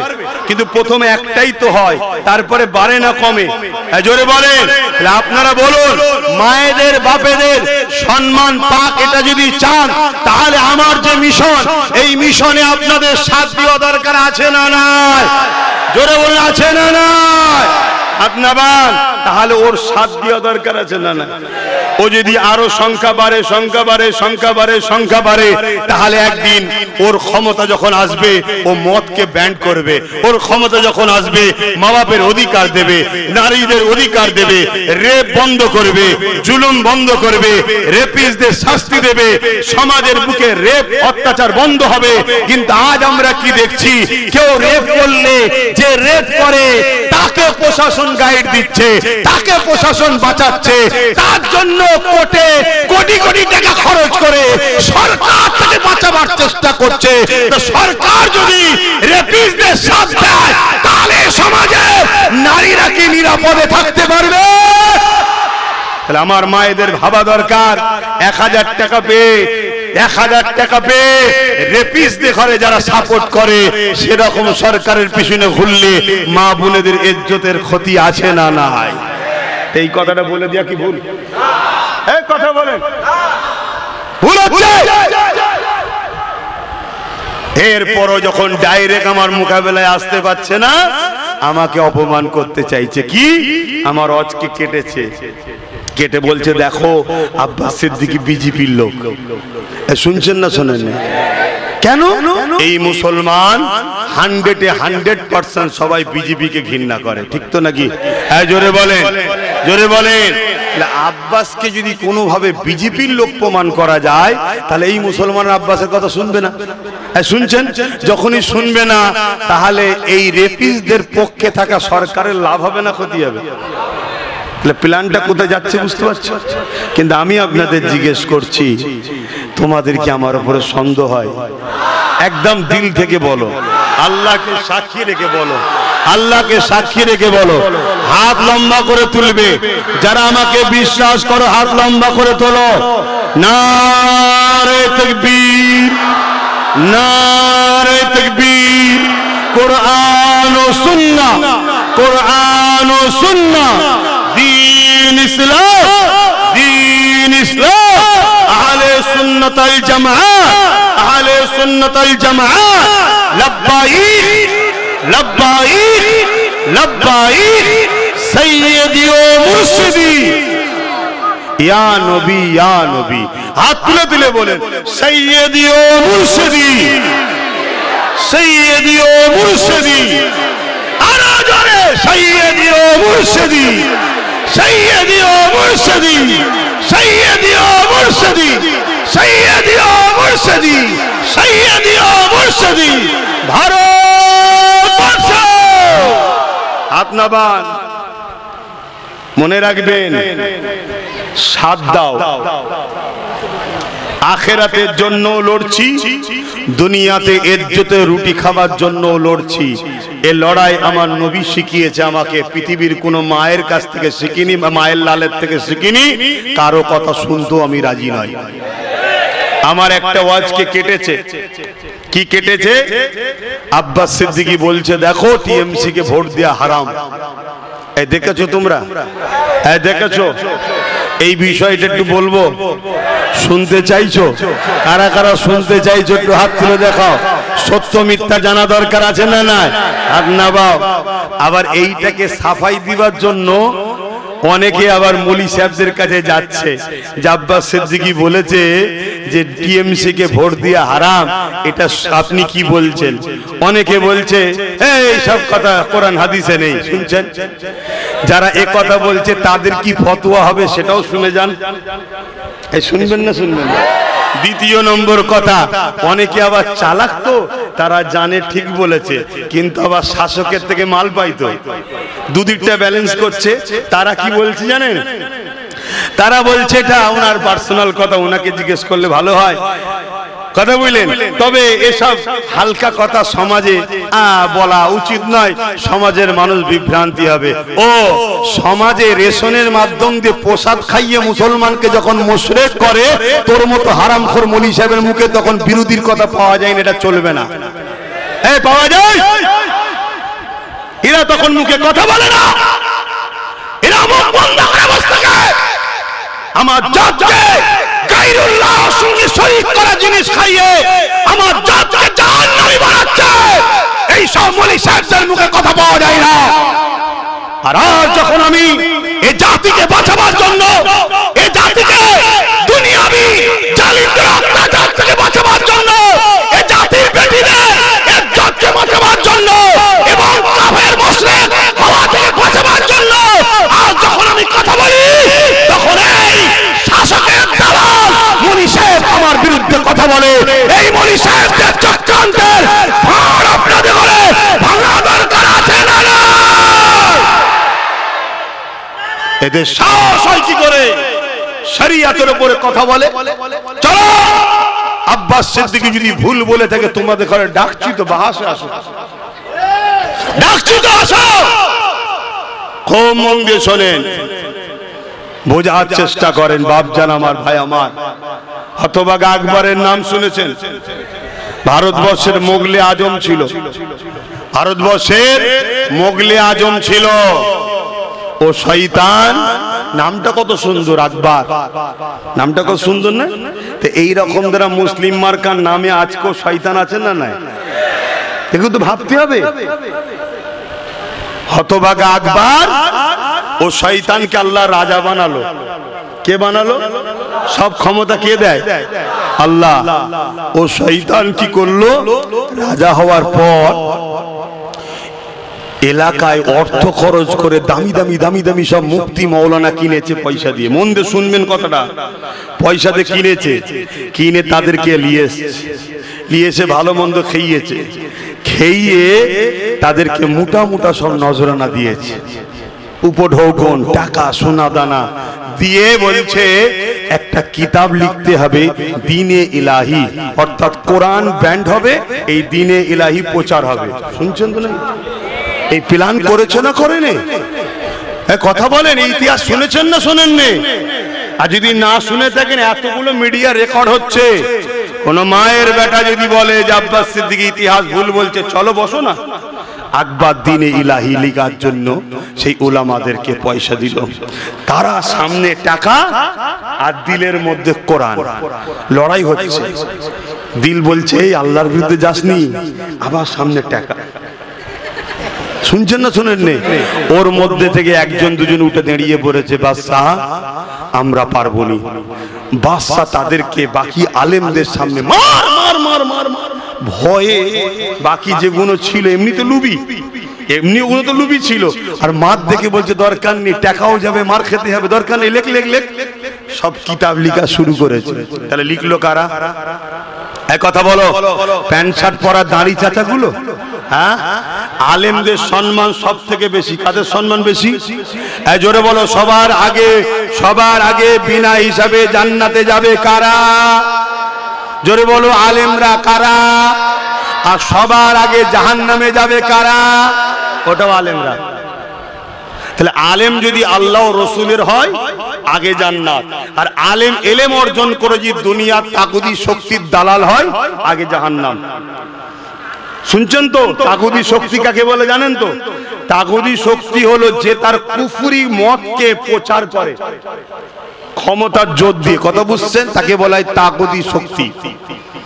সেদিনে আকবর দ্বীনে ইলাহি লিখলো, লিখে কাপড়ে জড়িয়ে বিশাল এক বড় গাছের উপরে ঝুলিয়ে দিয়েছে। মানুষ সকালে চাষের জন্য, ক্ষেতের জন্য দোকানে যাচ্ছে, লাল কাপড় নজর পড়েছে আকবরের, তারা সব নাপিয়েছে, লোক জড়ো হয়েছে, এই গাছে ঝুলছে, প্রচার হচ্ছে চারিদিকে, কানে কানে প্রচার হচ্ছে, লোক বিশাল ভিড় হয়েছে। বাদশাকে খবর দাও। আকবরকে খবর দিয়েছে। আকবর ঘোড়ার গাড়ি করে এসেছে। শয়তান সব জানে, কিন্তু সে যে এসছে যেন কিচ্ছু জানিনি। এসে বলছে কি ব্যাপার? এই দেখেন এটা লাল কাপড়ে কি জড়ানো। আকবর বলছে নাবাও। আর ওই সব দুনিয়ার তাগুদি শক্তি দালাল মুফতি মৌলানাও পাশে আছে। নাবাও। নাবাবার পরে লাল কাপড় খুলে দেখছে একটা কিতাব আরবিতে লেখা, যার উপরে লেখা আছে দ্বীনে ইলাহি, অর্থাৎ আল্লাহর দ্বীন। শুনছেন? আকবরের এই কথাটা দেখে ওই পাশের দালাল মৌলী সাহেবরা বলতে লাগলো, শোনো, আমাদের সম্রাটের উপরে আল্লাহর পক্ষ থেকে আসমানি কিতাব এসেছে। বলুন নাউজুবিল্লাহ। এই জোরে বলেন নাউজুবিল্লাহ। যারা দুর্বল ইমানের মুসলমান, অতটা বোঝে না কোরআন সম্বন্ধে, তারা মেনে নিল। যাদের একটু একটু জ্ঞান আছে যে কোরআন শেষ কিতাব, নবী শেষ নবী, তারা বললে এটা কি করে হয়? হতে পারে না। অমনি আকবরের পুলিশ, আকবরের মিলিটারি ঘিরে ফেললো, তাদেরকে জেলে নিয়ে যাওয়া হলো, পিটা হলো, মারা হলো, তাদের উপরে জুলুম করা হলো। অনেকেই মার খেতে খেতে মারা গেল, তথাপি ঈমান হারা হলো না। জোরে বলুন সুবহানাল্লাহ। এরা বেহিসাব জান্নাত। জোরে বলুন সুবহানাল্লাহ। অনেকে মারধর খেয়ে জুলুম সহ্য করতে না পেরে ঈমান হারা হয়ে জাহান্নামে ঢুকে গেল, অর্থাৎ কাফের হয়ে মরল। এই প্রচার আকবর চতুর্দিকে এই দুনিয়াদার মৌলী সাহেবদের দিয়ে করতে লেগেছে, মৌলী সাহেবদের দিয়ে করতে লেগেছে। এমন সময় এই খবর মুজাদ্দিদ আল-পেশানির কানে চলে গেল। অনেক বড় কথা, মুজাদ্দিদ আল-পেশানি আকবরের বিরোধী করল। ওই বিরোধী একদিন যুদ্ধে ঘোষণা হয়ে গেল, এক বিশাল ময়দানে লড়াই শুরু হলো। ওই লড়াইতে আল্লাহ মুজাদ্দিদ আল-পেশানিকে বিজয় দিলেন, আকবরকে আল্লাহ ধ্বংস করে বরবাদ করে দিলেন। জোরে বলুন সুবহানাল্লাহ। আরো জোরে বলুন। তাহলে আজকের দিনও এরকম দুনিয়াদার শাসকের কিনা মৌলী সাহেব থাকতে পারে না? পারে না। এরা ওই যখন রেশনের মধ্যে প্রসাদ পাঠাবে তখন বিরোধী করবে না। এরা যখন কোরআন শেষ হয়ে যাবে বলবে বিরোধী করবে না। এরা যখন শাসক বলবে মসজিদ মাদ্রাসা কবরস্থান ওয়াকাফের জন্য এখানে আন্দোলন নয়, দিল্লি চলে যাও, তখন এই কথার বিরুদ্ধে বলবে না। এরা বলবে কার বিরুদ্ধে? আব্বাস যখন বলবে খবরদার ভাইরা, যারা ইসলামকে মিটাতে চাইছে, এদের সাথ দিয়ে শক্তিশালী করে ইসলামের দুশ্মনকে সাপোর্ট করা মানে, তাদেরকে শক্তিশালী করা মানে ইসলাম ইসলামকে মিটাতে তোমরা সহযোগিতা করছো। যারা ইসলামকে মিটাতে চায় এরা বেঈমান হয়ে যায়, এরা ইসলামের মধ্যে থাকে না, ইসলাম থেকে বেরিয়ে চলে যায়। যখন জাতিকে আমি বুঝাবো, কওমকে বুঝাবো, এই দুদিনের দুনিয়া পেটের জন্য, এই দুদিনের দুনিয়া খাবারের জন্য এই দুশমনদের সাথ দিও না গো। তোমরা সংগঠিত হও, ঐক্য হও, আল্লাহর উপরে ভরসা রেখে নিজেদের পায়ে দাঁড়াও, লড়াই করো, আগে কমন করে আগিয়ে চলো। একদিন আল্লাহ তোমাদের হাতে পাওয়ার দেবে, নিজেদের বাচ্চাদের উজ্জ্বল ভবিষ্যৎ তৈরি করতে পারবে এবং হকের পক্ষে থাকার জন্য আখিরাতে জান্নাতটাও পাবে। জোরে বলুন সুবহানাল্লাহ। তখন আমার বিরোধী করবে, তখন আমার বিরোধী করবে। এখন বলো, এই বিরোধীর বিরুদ্ধে আব্বাস সিদ্দিকী কি চুপ করে যাবে? আব্বাস সিদ্দিকী চুপ করে যাবে? তাহলে আব্বাস সিদ্দিকী একা লড়বে না আব্বাস সিদ্দিকীর সাথে লড়ার লোক আছে? কারা কারা সত্যি আছে হাত তুলে দেখাও। এ হাত সত্য, এ হাত সত্য, হাত লম্বা করে তোলো। যারা তুলছো সত্য, তাহলে আগামী দিন আমি যদি কলিকাতার ব্রিকেটে একটা ডাক দিই, গাঁটের পয়সা খরচ করে এই লড়াইয়ে আমার পাশে দাঁড়াতে রাজি আছে? এ হাত সত্য তো নাকি? এ হাত সত্য তো নাকি? এ হাত মিথ্যা হবে না তো? এ হাত বিক্রি হয়ে যাবে না তো? এ হাত কোন রক্ত চক্ষুকে দেখে ভয় খেয়ে যাবে না তো? এ হাত কারো কাছে গোলামির জন্য আগাবে না তো? এ হাত যে উঠেছে আল্লাহ রসুলের জন্য জীবনের নিঃশ্বাস ত্যাগ করা পর্যন্ত হকের পক্ষে দাঁড়াতে পারবে তো নাকি? নারে তাকবীর, নারে তাকবীর। আলহামদুলিল্লাহ। আপনার এই শপথ নিই বলে অনেকের আবার রাগ হয় যে কি দরকার এগুলো করার, কি দরকার? যদি তুই বুঝবি, তুমি ঘাঁটছো বারবার, যেই আমি আওয়াজ দিচ্ছি তুমি ঘাঁটছো। শুনছে কি দরকার? তুই যদি বুঝতিস তাহলে তুই দালালি ছেড়ে দিয়ে আমার হয়ে পাশে দাঁড়িয়ে লড়তিস। ঠিক না বেঠিক? হ্যাঁ ভাইয়ের আমার, আলোচনা শেষ করব, তার আগে এই বিষয়টা একটু বলে দিই। যে বিষয়টা আপনাকে বলেছিলাম এর আগে আরো একটা কথা বলে দিয়ে যায়। এ যুবকেরা, কেউ যদি আমার আল্লাহর বিরুদ্ধে বলে তার বিরুদ্ধে কি করা দরকার শুনে রেখে দাও। হযরত আবু বকর সিদ্দিক রাদিয়াল্লাহু তাআলা, যিনার খুন আমার শরীরের মধ্যে রয়েছে, সেই রাসূলুল্লাহ সাহাবী আবু বকর সিদ্দিক। এ যুবকেরা, মদিনার বাজার থেকে ঘরে এসেছে, আল্লাহ নবীর কাছে এক অমুসলিম এসেছে, বিচার নিয়ে এসেছে। কি বিচার নিয়ে এসেছে? ইয়া রাসূলুল্লাহ, হাবিবাল্লাহ, আবু বকর আমাকে মেরেছে। শুনছেন? আবু বকর আমাকে মেরেছে। অথচ আবু বকর সিদ্দিকীর মক্কা মদিনায় একটা নাম আছে যে আবু বকর খুব শান্ত, সভ্য, নম্র, ঠান্ডা মস্তিষ্কের ছেলে। বুঝতে পারছেন তো? কোনোদিন ঝগড়া করে না, কোনোদিন ফিতনা করে না। এই রকম একটা আবু বকর সিদ্দিকীর নামে বিচার এসছে কি যে আমাকে মেরেছে এক অমুসলিম। আল্লাহ নবী আবু বকরকে ডাক দিয়েছে, আবু বকর আপনার নামে অভিযোগ এসেছে, আপনি কে মেরেছেন? হযরত আবু বকর সিদ্দিক বলছেন, হ্যাঁ মেরেছি। কেন? এ আমার আল্লাহকে গালি দিয়েছে। শুনছেন? তাহলে নরম হওয়া ভালো, শান্ত হওয়া ভালো, ঠান্ডা হওয়া ভালো, কিন্তু আল্লাহ ও রসুলের ব্যাপার এলে তখন নরম হওয়াটা ভালো আলামত। জোরে বলেন। অনেকে বলে ঠিক আছে ঠিক আছে ঠিক আছে ঠিক আছে, অথচ তার জমি ঝেড়ে দাও মারপিট করবে, তার চাকরি দাও মারপিট করবে। শুনছেন? এই ভুল বলছি? হ্যাঁ, আপনাদের অসুবিধা হচ্ছে মনে হয়। তা আল্লাহ ও রসুলের ব্যাপার এলে ওখানে নরম নয়। হযরত আবু বকর সিদ্দিক বলছে, হুজুর মেরেছি। আবু বকর তুমি মেরেছো? হ্যাঁ। তুমি তো কখনো কারোকে হাত তুলো না? না তুলিনি। ঝগড়া করিনি? না করিনি। ইসলাম প্রচারের নবী, ইসলাম প্রচারের আগে থেকে পুরো মক্কাতে আবু বকরের নাম ছিল। আবু বকর শান্ত, ন্যায়পরায়ণ, সত্যবাদী, আবু বকর ভালো ছেলে, এ প্রচার পুরো মক্কাতে ছিল। সেই আবু বকর মেরেছে, এই খবরটা দ্রুত মক্কা মদিনায় ছড়ে গেল। সবাই অবিশ্বাস করছে, আবু বকর মারতেই পারে না, ও ভালো ছেলে, ও ঝগড়া করে না। আল্লাহ নবীও বলছে, আবু বকর এ যখন বলেছিল আমারও বিশ্বাস হচ্ছিল না, তুমি বলছো মেরেছি? বলছে হ্যাঁ হুজুর মেরেছি। কেন? বলছে হুজুর আল্লাহকে গাল দিয়েছে। তাহলে মারার বিষয়টা, এত ভালো মানুষ, এত নরম মানুষ গরম হয়ে গেল কখন? যখন তার স্রষ্টার উপরে আঘাত দেওয়া হয়েছে। শুনছেন? আজকে আমার দিন ইসলামকে মিটাতে চলছে, এখনো আমরা নরম হয়েই থাকবো? এখনো আমরা জাগবো না? এখনো আমরা সংগঠিত হবার সময় হয় না? এখনো আমাদের একতা হবার সময় হয় না?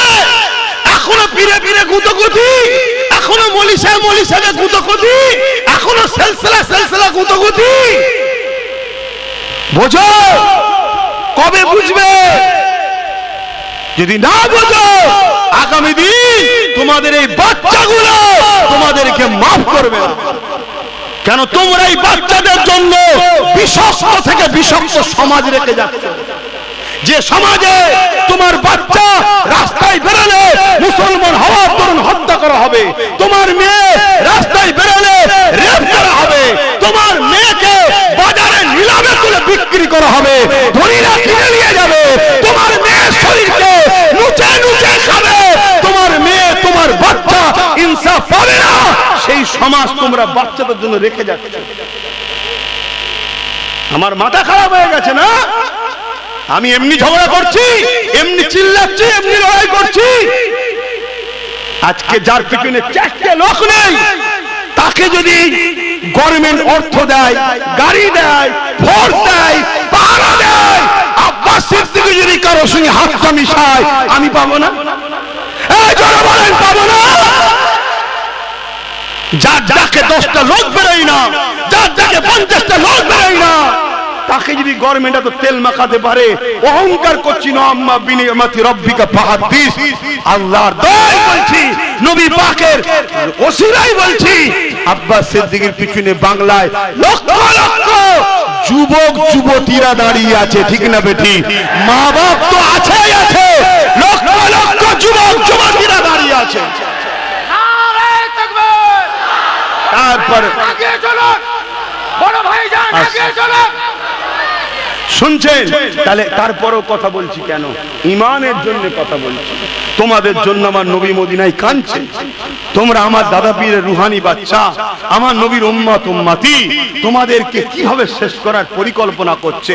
কেন্দ্রে যে বসে আছে সে প্রকাশ্য ইসলামের দুশমন। এই কথা ভুল বললাম? তাহলে সারা দিচ্ছ না কেন? আমার কথায় কারা একমত? হাত তুলে দেখাও। কেন্দ্রে যে সরকার বসে আছে ইসলামের দুশমন না দুশমন নয়? জোরে বলুন, দুশমন না দুশমন নয়? কিন্তু ওই দুশমনটাকে চিনতে কারো বাকি আছে? জোরে বলুন, বাকি আছে? হাত নামান। আর আমার রাজ্যে যে বসে আছে এ ইসলামের দুশমন না বন্ধু? কারা কারা দুশমন বলছেন হাত তুলে দেখান। জোরে বলুন, হাত তুলে দেখান। জোরে বলুন, হাত তুলে দেখান।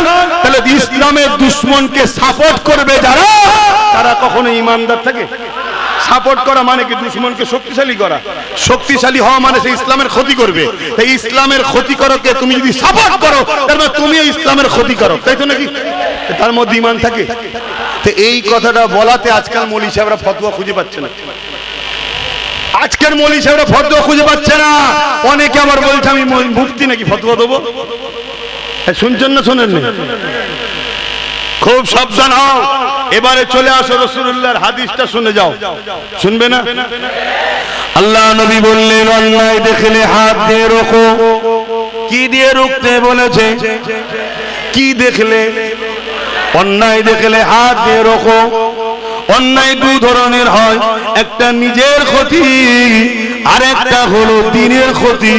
নিজের ক্ষতিটা হলো ছোট ক্ষতি, তুমি নিজের লস করলে। দিনের ক্ষতিটা হলো পুরো সমাজের ক্ষতি, ঠিক না বেটা? অন্যায় দেখলে হাত দিয়ে রোখো।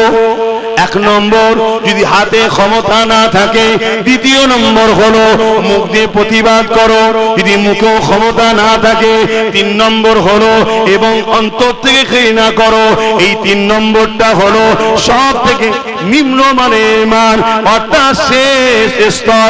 প্রথম স্তর হলো হাত দিয়ে প্রতিবাদ করো, যদি কেউ অন্যায় দেখে হাত দিয়ে রোখে, তার ঈমান হলো 1 নম্বর ঈমান। দ্বিতীয় নম্বর হলো অন্যায় দেখেছে, মুখ দিয়ে প্রতিবাদ করেছে, তার ঈমান হলো 2 নম্বরের ঈমান, 2 স্তরের ঈমান।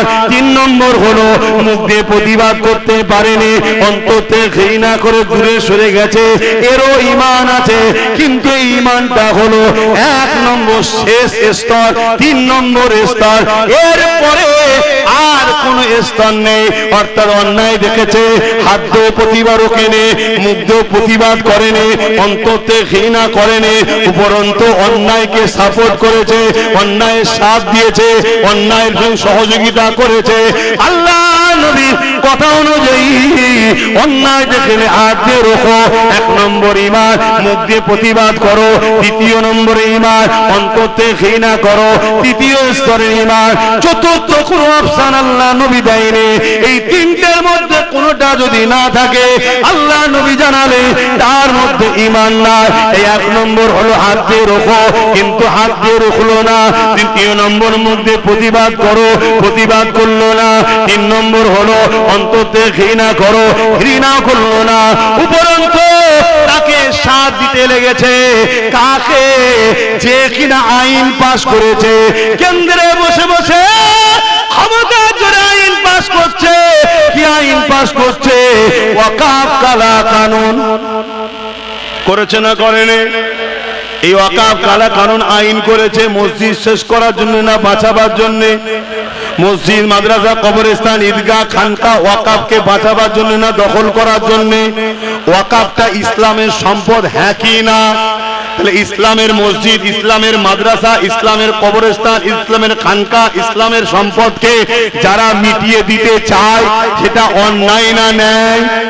আমি সবাইকে জিজ্ঞেস করছি, অন্যায় না ন্যায়? অন্যায় না ন্যায়? পুলিশ হলে লোক জুলুম করছি, এই তোদের উপর জুলুম করছি ভাই, তাহলে বলো অন্যায় না ন্যায়? তাহলে অন্যায় দেখলে রসুল 1 নম্বর কি বলেছে? তাহলে কেন্দ্র সরকারের বিরুদ্ধে হাত দিয়ে লড়া দরকার আছে না নাই? যদি হাতে ক্ষমতা না থাকে, ইসলাম কি বলছে? মুখ দিয়ে প্রতিবাদ। আমাদের হাতে ক্ষমতা নেই, তাহলে মুখ দিয়ে প্রতিবাদের দরকার আছে না নাই? যদি ক্ষমতা থাকতো ধরে সব ভোটতুন, ঠিক না বেঠিক? ক্ষমতা নাই, ক্ষমতা দিয়েছেন এমন একজনকে, তিনি ভরা তো দূরের কথা, আম পাঠায় আর জামা পাঠায়। ভুল বলছি? তাহলে ক্ষমতা থাকলে হাত দিয়ে ক্ষমতা নাই। 2 স্তর কি? মুখ দিয়ে প্রতিবাদ করা। কেন্দ্র সরকারের বিরুদ্ধে প্রতিবাদের দরকার আছে না নাই? যদি প্রতিবাদও করতে না পারে, 3 নম্বর স্তর কি? শেষ স্তর কি? অন্তর থেকে যদি এটা না করে কোন মুসলমানের বেটা বিজেপিকে যদি ভোট দেয়, তার ঈমান আছে? এই জোরে বলো। এই কথাটা কেটে দিয়েছে, এই কথাটা দেয়নি। কত বড় চিটিংবাজ বুঝতে পারছেন এরা যারা ছড়াচ্ছে? এরা চিটিংবাজ না? চিটিংবাজ না, চিটিংবাজকে ইসলাম মানতে বলেছে? এই কথাটা দেয়নি, প্রথমে এই কথা আছে, প্রথমে এটা দেয়নি, দিয়েছে তারপর থেকে কি আমি বলেছি কি? তাহলে কেন্দ্র সরকার ওয়াকাফ আইন করবে, ওর হাতে লড়তে হবে, হাতে ক্ষমতা নেই। 2 মুখ দিয়ে প্রতিবাদ করতে হবে, প্রতিবাদ করতে হবে না? হবে না? আর প্রতিবাদ করতে যাবেন, রাজ্য সরকার বলবে দিল্লিতে গিয়ে করো। বাংলায় প্রতিবাদ করলে, গুলোগুলি করলে সব থেকে বড় দুশ্মন আমার হবে, আমি হব। তার মানে বিজেপির বিরুদ্ধে বলবো মসজিদ বাঁচাও, বিজেপি তাড়াও, মসজিদ বাঁচাও, বিজেপি দূর হাটো, কবরস্থান বাঁচাও, বিজেপি দূর হাটো, বলা দরকার আছে না না? বললে বাংলার সিএম এর বুকে ব্যথা হয়। সে বলল আমার বাংলায় প্রতিবাদ চলবে না বিজেপির বিরুদ্ধে, মসজিদ ভাঙছে ভাঙো, তুমি প্রতিবাদ করবে না, কবরস্থান ভাঙছে ভাঙো, প্রতিবাদ করবে না। তাহলে বলো বাংলা সরকার নাই করলো না অন্যায় করলো? নবী কি বললেন? অন্যায় দেখলে হাত দিয়ে। তাহলে ওর বিরুদ্ধে হাত দিয়ে রুখতে হবে, এর বিরুদ্ধে রুখতে হবে না? হবে না? আর যদি হাত দিয়ে প্রতিবাদ করতে না পারো, মুখ দিয়ে প্রতিবাদের দরকার আছে না নাই? মুখ দিয়ে যদি না পারো, একে ঘৃণা করা দরকার আছে না নাই? যদি ঘৃণা না করে একে ভোট দেয়, সে মুসলমানের ঈমান আছে? এই কথাটা বুঝতে পারেন মৌলী সাহেবরা, মানে সব বোঝে। কেউ মাসে 5 লাখ পায়, কেউ মাসে 1 লাখ পায়, কেউ মাসে 50,000 পায়, কেউ মাসে 5,000 পায়। কারো গাড়ির মাথায় আলো,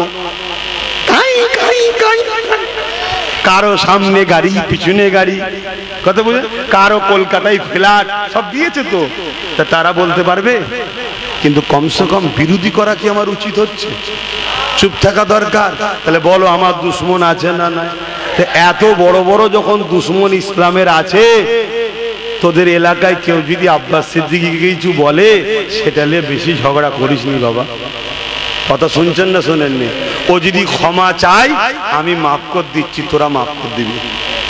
আমাকে ভালোবাসো তো? আমার কথা শুনবে তো? হাত তুলে বলো শুনবে তো? শুনবে তো? আমি শুনেছি তোমাদের এলাকায় কেউ একজন আমার বিরুদ্ধে কিছু বলেছে। এ তো এ ছোট ছেলে, হালকা বয়স। কথা শুনছেন না শোনেননি? একে আমি মাফ করে দিই, যদি ক্ষমা চাই আমি মাফ করে দিচ্ছি, তোমরা মাফ করে দেবে। শুনছো না? শোনো না, মাফ করা হলো আমার নবীর সুন্নাত, আর কোনো কথা হবে না। মাফ করা কার সুন্নাত? নবীর সুন্নাত।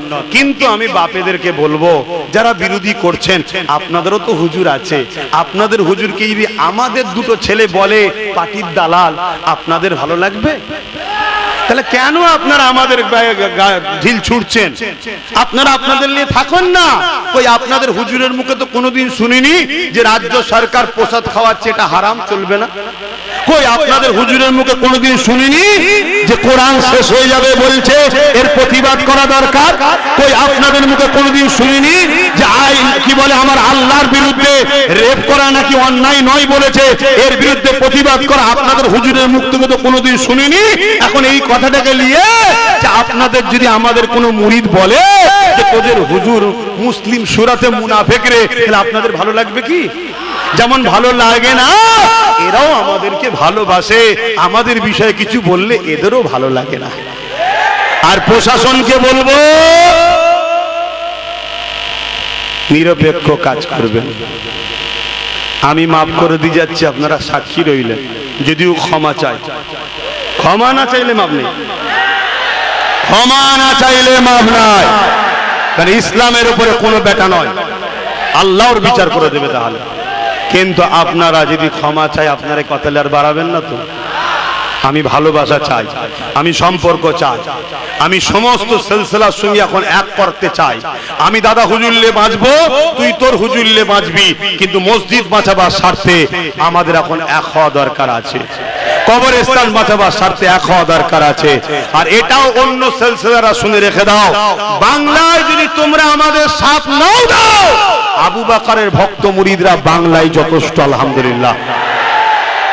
কিন্তু তারপরেও বলে যাচ্ছি, মসজিদ তোমারও আল্লাহর ঘর, আমারও আল্লাহর ঘর। কোরআন তোমারও আল্লাহর, আমারও আল্লাহর। নবী তোমারও, নবী আমারও। দ্বীন ইসলাম তোমারও, দ্বীন ইসলাম আমারও। আমাদের কিছু জুজিয়াত মাসলা সিলসিলায় আছে লড়াই, সেটা তোর যা ভালো লাগে করগে যা ভাই, আমার যা ভালো লাগে আমি করি ভাই। কিন্তু মসজিদটা তো আল্লাহর ঘর সবার। এই জায়গায় এক হওয়া দরকার আছে না? না। তাই যারা অন্য সিলসিলার মানুষ আছেন, সাধারণ লোক রয়েছেন, তাদেরকেও বলবো তোমরাও তোমাদের হুজুর মৌলী সাহেবদের বুঝাও এক হতে। যদি না হয় তোমাদেরকেও ভাবতে সময় দিলাম, দেখো তো এরা কারা, কি ভাবা দরকার আছে না? নাই। আজকে যখন মব লিঞ্চিং করে কোনো মুসলমানকে মারে, এই কিছুদিন আগে তোমাদের পাশে দুর্গাপুরেতে গোরক্ষক বাহিনীরা মুসলমান মানুষগুলোকে মারলো, মুরব্বী বাপের দাড়ি ধরে মারলো। ওরা কোন সিলসিলা? ফুরফুরা, কাদিরিয়া, জনপুরি, বেরেলি, দেওবন্দি, কোনো কিছু জিজ্ঞাসা করে মেরেছে? মুসলমান দেখেছে, পিটিয়েছে, ঠিক না বেঠে? ওই মুসলমানের পাশে, ওই অসহায়ের পাশে কে দাঁড়িয়েছে? সেই নওশাদ সিদ্দিকী এসে দাঁড়িয়েছে। নওশাদ সিদ্দিকী এসে চ্যালেঞ্জ দিয়ে গেল, এক সপ্তাহের মধ্যে যদি অ্যারেস্ট না হয়, তাহলে আমি বাংলাকে অচল করব। ওই জালিমকে অ্যারেস্ট করতে বাধ্য হয়েছে না হয়নি? তাই আমি বলবো অন্যান্য সিলসিলার ভাইদেরকে বলবো, তোমার পীর তোমার কাছে প্রিয়, তোমার আমির তোমার তোমার কাছে প্রিয়, তুমি তোমার পীর আমিরকে নিয়ে থাকো। তুমি যদি এদের পীরেদের ঘরে গালিগালাজ করো, এরা তাহলে তোমার পীরকে কাল গাল দিলে ভালো লাগবে তো? তাহলে নিজেদের মধ্যে এখন ঝগড়া করার সময় নয়, এখন সময় তোমার পীর আমার পীর, মুসলমানদের একজনই আল্লাহ, তিনি আমাদের সবার আল্লাহ। তার উপরে আঘাত দিচ্ছে, 7 দিনের উপরে আঘাত দিচ্ছে, তার কোরআনের উপরে আঘাত দিচ্ছে, তার ইসলামের উপরে আঘাত দিচ্ছে। আরে নবী তো আমাদের সবার প্রিয়, সেই নবীর উপরে আঘাত দিচ্ছে।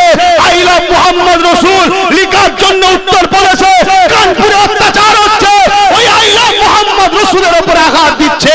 এই জায়গায় দাঁড়িয়ে থেকে তোমাকে আমাকে ভাবা দরকার, দুনিয়ার রাজনীতির স্বার্থে আল্লাহ যদি ভুলে যাও তোমার উপরে লানত হোক, দুনিয়ার রাজনীতির স্বার্থে নবী যদি ভুলে যাও তোমার উপরে লানত হোক, দুনিয়ার রাজনীতির স্বার্থে মসজিদ মাদ্রাসার দুশমন হয়ে যাও তোমার উপরে আল্লাহ লানত হোক। রাজনীতি করছো করো, সমাজনীতি করছো করো, ব্যবসা করছো করো, কিন্তু আল্লাহ ও রাসূল দ্বীন ইসলামকে ভুলে নয়। ঠিক না বেটি?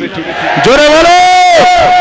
আজ যখন কোন আদিবাসী বিপদে পড়ে নওশাদ সেখানে যায়, আজ যখন কোন দলিত বিপদে পড়ে সেখানে যায়, আজ যখন অন্য সিলসিলার কেউ বিপদে পড়ে সেই মুর্শিদাবাদে গঙ্গা ভাঙন হয়ে চলে যাচ্ছে, ওরা কেউ আমাদের সিলসিলার নয়, কিন্তু নওশাদ সেখানে কেউ আন্দোলন করছে কেন? মানুষ মানুষ। তাহলে আজকে ভাবো আমার ভাইয়েরা, তাই আমি আপনাদেরকে বলবো, আমাকে যদি ভালোবাসেন, ক্ষমা যদি চাই, আমি মাফ করে দিয়ে যাচ্ছি, ছোট করে দেবেন। শুনছেন তো নাকি? আর অন্য সিলসিলা যিনারা আছেন তিনাদেরকে বলবো নিজেদের মধ্যে মাশওয়ারা করেন, করে একে অপরকে বলেন এলাকার শান্তির জন্য একে অপরের বিষয়ে সমালোচনা যেন না করে। ভালো লাগছে না মানতে হবে না, আপনাকে তো আপনার পীরকে তো আমাদেরও অনেকে মানে না, তাহলে কি গালিগালাজ করে আমাদের মুরিদরা? না, কেন? দাদা হুজুরের আদর্শ এটা নয়, এটা মাথায় রাখবেন। এই জায়গায় এক হওয়ার দরকার।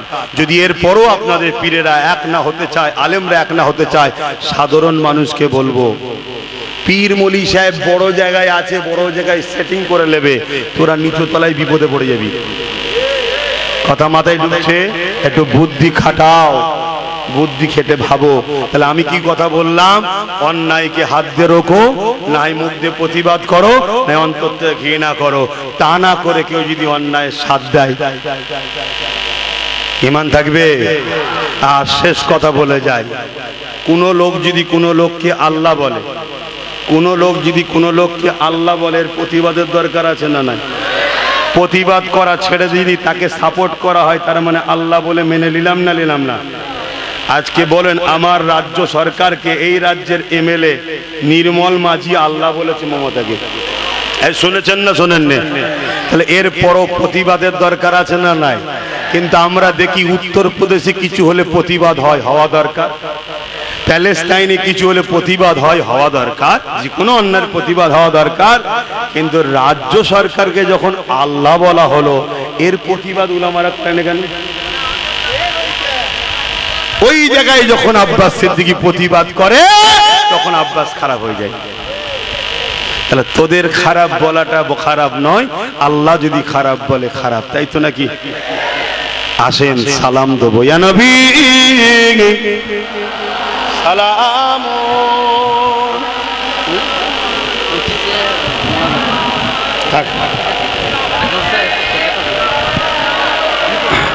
ভাই একটা জিনিস দেখাচ্ছি, একটু মন দিয়ে দেখবেন, একটু মন দিয়ে দেখবেন, ভুলে গেছি, একটু দেখবেন।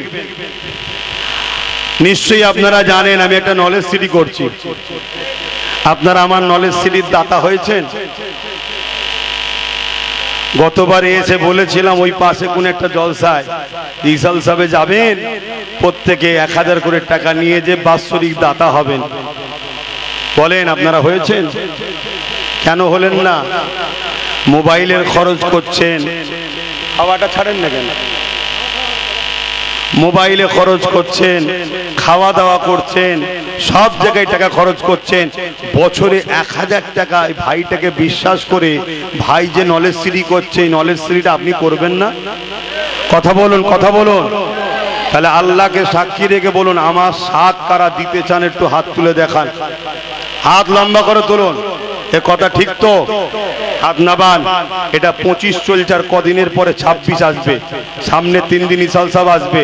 ইসাল সাহেব হোক আর 26-এর মধ্যে যারা হাত তুলেছেন, ইনকাম করছেন বছরে 1000 টাকা দাদা হুজুরের নলেজ সিরিতে, আমি ভাই আমার উপরে বিশ্বাস রেখে আমার নলেজ সিরির দাতা হতে পারবেন? হাত তুলে দেখান, পারবেন? আমি জোর করছি আপনাদের উপরে। তাহলে আজ আপনার এলাকার ছেলে আমার নলেজ সিরিতে পড়ছে, হাত নাবান। কালকে ওখানে ইঞ্জিনিয়ারিং কলেজ হবে, নার্সিং কলেজ হবে, আরো অনেক কিছু শিক্ষা প্রতিষ্ঠান হবে, আপনাদের ছেলেরা পড়বে। কালকে পড়ার জায়গা পাবেন না, বিভিন্ন জায়গায় যাবেন, পিটিয়ে লাশ ঘরে পেটিয়ে দেবে, মা বোনেরা বোরখা পরে যাবে, স্কুল থেকে বার করে দেবে। তো এর জন্য সঙ্গে পড়বেন কোথায়? তাহলে আপনার মেয়ে যদি নার্স হয়, এটা সমাজের জন্য ভালো না খারাপ? নার্সিং শিখবে কোথায় আপনার মেয়ে? শিখতে গিয়ে আপনার মেয়ে বিভিন্ন চক্রান্তের শিকার হয়ে অপবিত্র হয়ে যাবে। আপনার হুঁশ আছে? এইটা আব্বাস সিদ্দিকী করছে। কি হলো? কি হলো শুনছেন তো? আমার সাথ দেওয়া দরকার আছে না নাই? জোরে বলো। এটা হলো এবিএস মডেল স্কুল। এই স্কুল 2025 সালে চালু হয়েছে। সামনে 26-এ দ্বিতীয় বর্ষ শুরু হচ্ছে। অলরেডি ফর্ম ছাড়া শুরু হয়েছে। আপনারা আপনাদের বাচ্চাদের যদি উচ্চ শিক্ষায় শিক্ষিত করতে চান এবং আদর্শওয়ালা সন্তান করতে চান, শুধু শিক্ষিত হলে হয় না। তিলোত্তমা বোনকে যারা রেপ করেছে তারাও শিক্ষিতই ছিল। একজনকে ধরিয়ে দিয়ে বাকি সবাইকে চেপে দেওয়া হয়েছে, শুনছেন তো নাকি? কিন্তু ক্ষমতা যদি কোনোদিন নওশাদ আসে, সেদিন আমি চাপ দেবো নওশাদকে, খুঁজে বার কর, কেন সে আমাদের একটা বোন, অন্য ধর্মের হতে পারে, সে মানুষের সেবা করত। এর পাশাপাশি আরো যা অন্যায় হয়েছে সব, যেমন কি বলে আমাদের আনিস খান থেকে শুরু করে, কথা বুঝে আসছে। এটা হলো এবিএস মডেল স্কুল, একটা উন্নত মানের আবাসিক অনাবাসিক শিক্ষা প্রতিষ্ঠান। 4 থেকে 8 ক্লাস পর্যন্ত। এর পরের বছরে আবার 1 ক্লাস বাড়বে। 4 থেকে 8 ক্লাস পর্যন্ত অলরেডি এই ফর্ম ছাড়া শুরু হয়েছে। আপনাদের এখানেও ফর্ম দেয়া হচ্ছে। আপনারা এই ফর্ম নিয়ে আপনার বাচ্চাকে যদি পড়াতে চান, কবে টেস্ট পরীক্ষা হবে সেই ডেট সব লেখা আছে।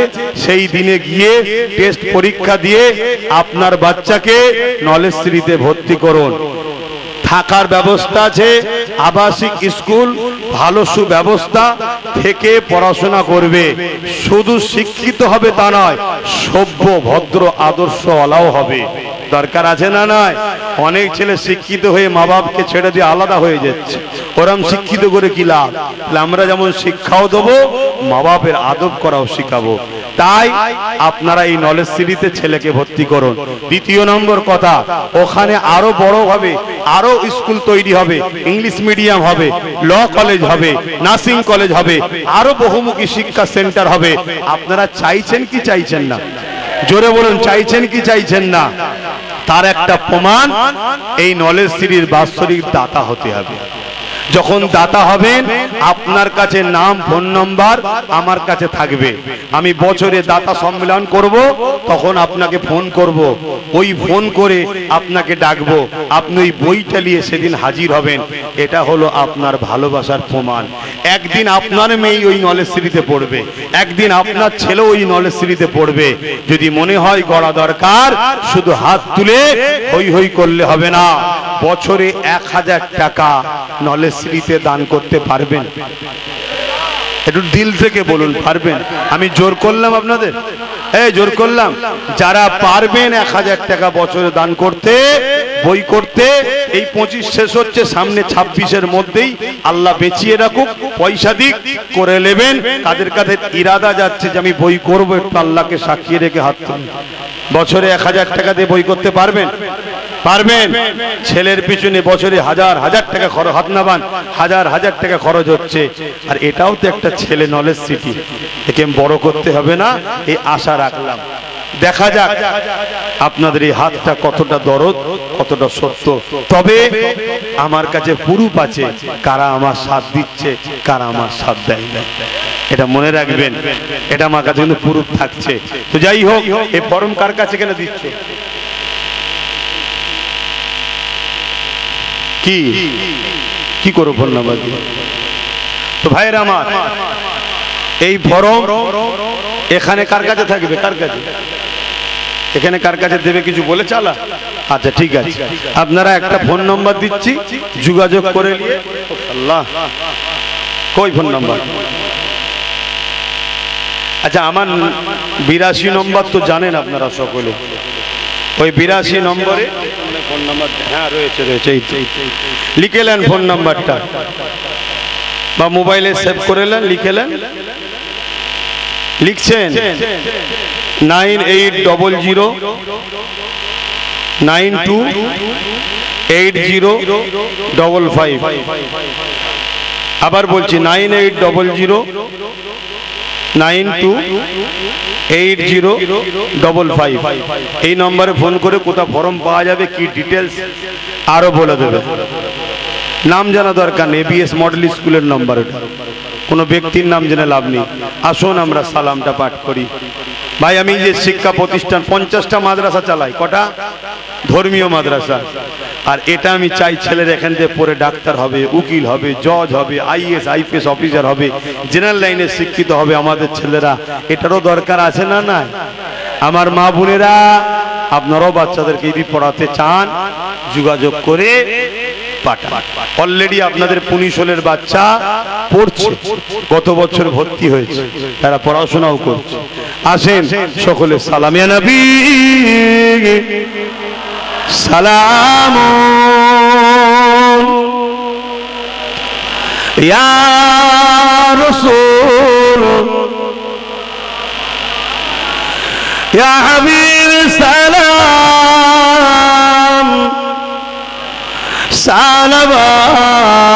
সালাওয়াতুল্লাহ। কঠিন হাসরের দিনে কি আছে মোদের কপালে, গুনাহগার উম্মাত আপনার লইবেন সঙ্গে মাশরে। নবী সালাম ইয়া রাসূল সালাম ইয়া হাবিব সালাম সালাওয়াতুল্লাহ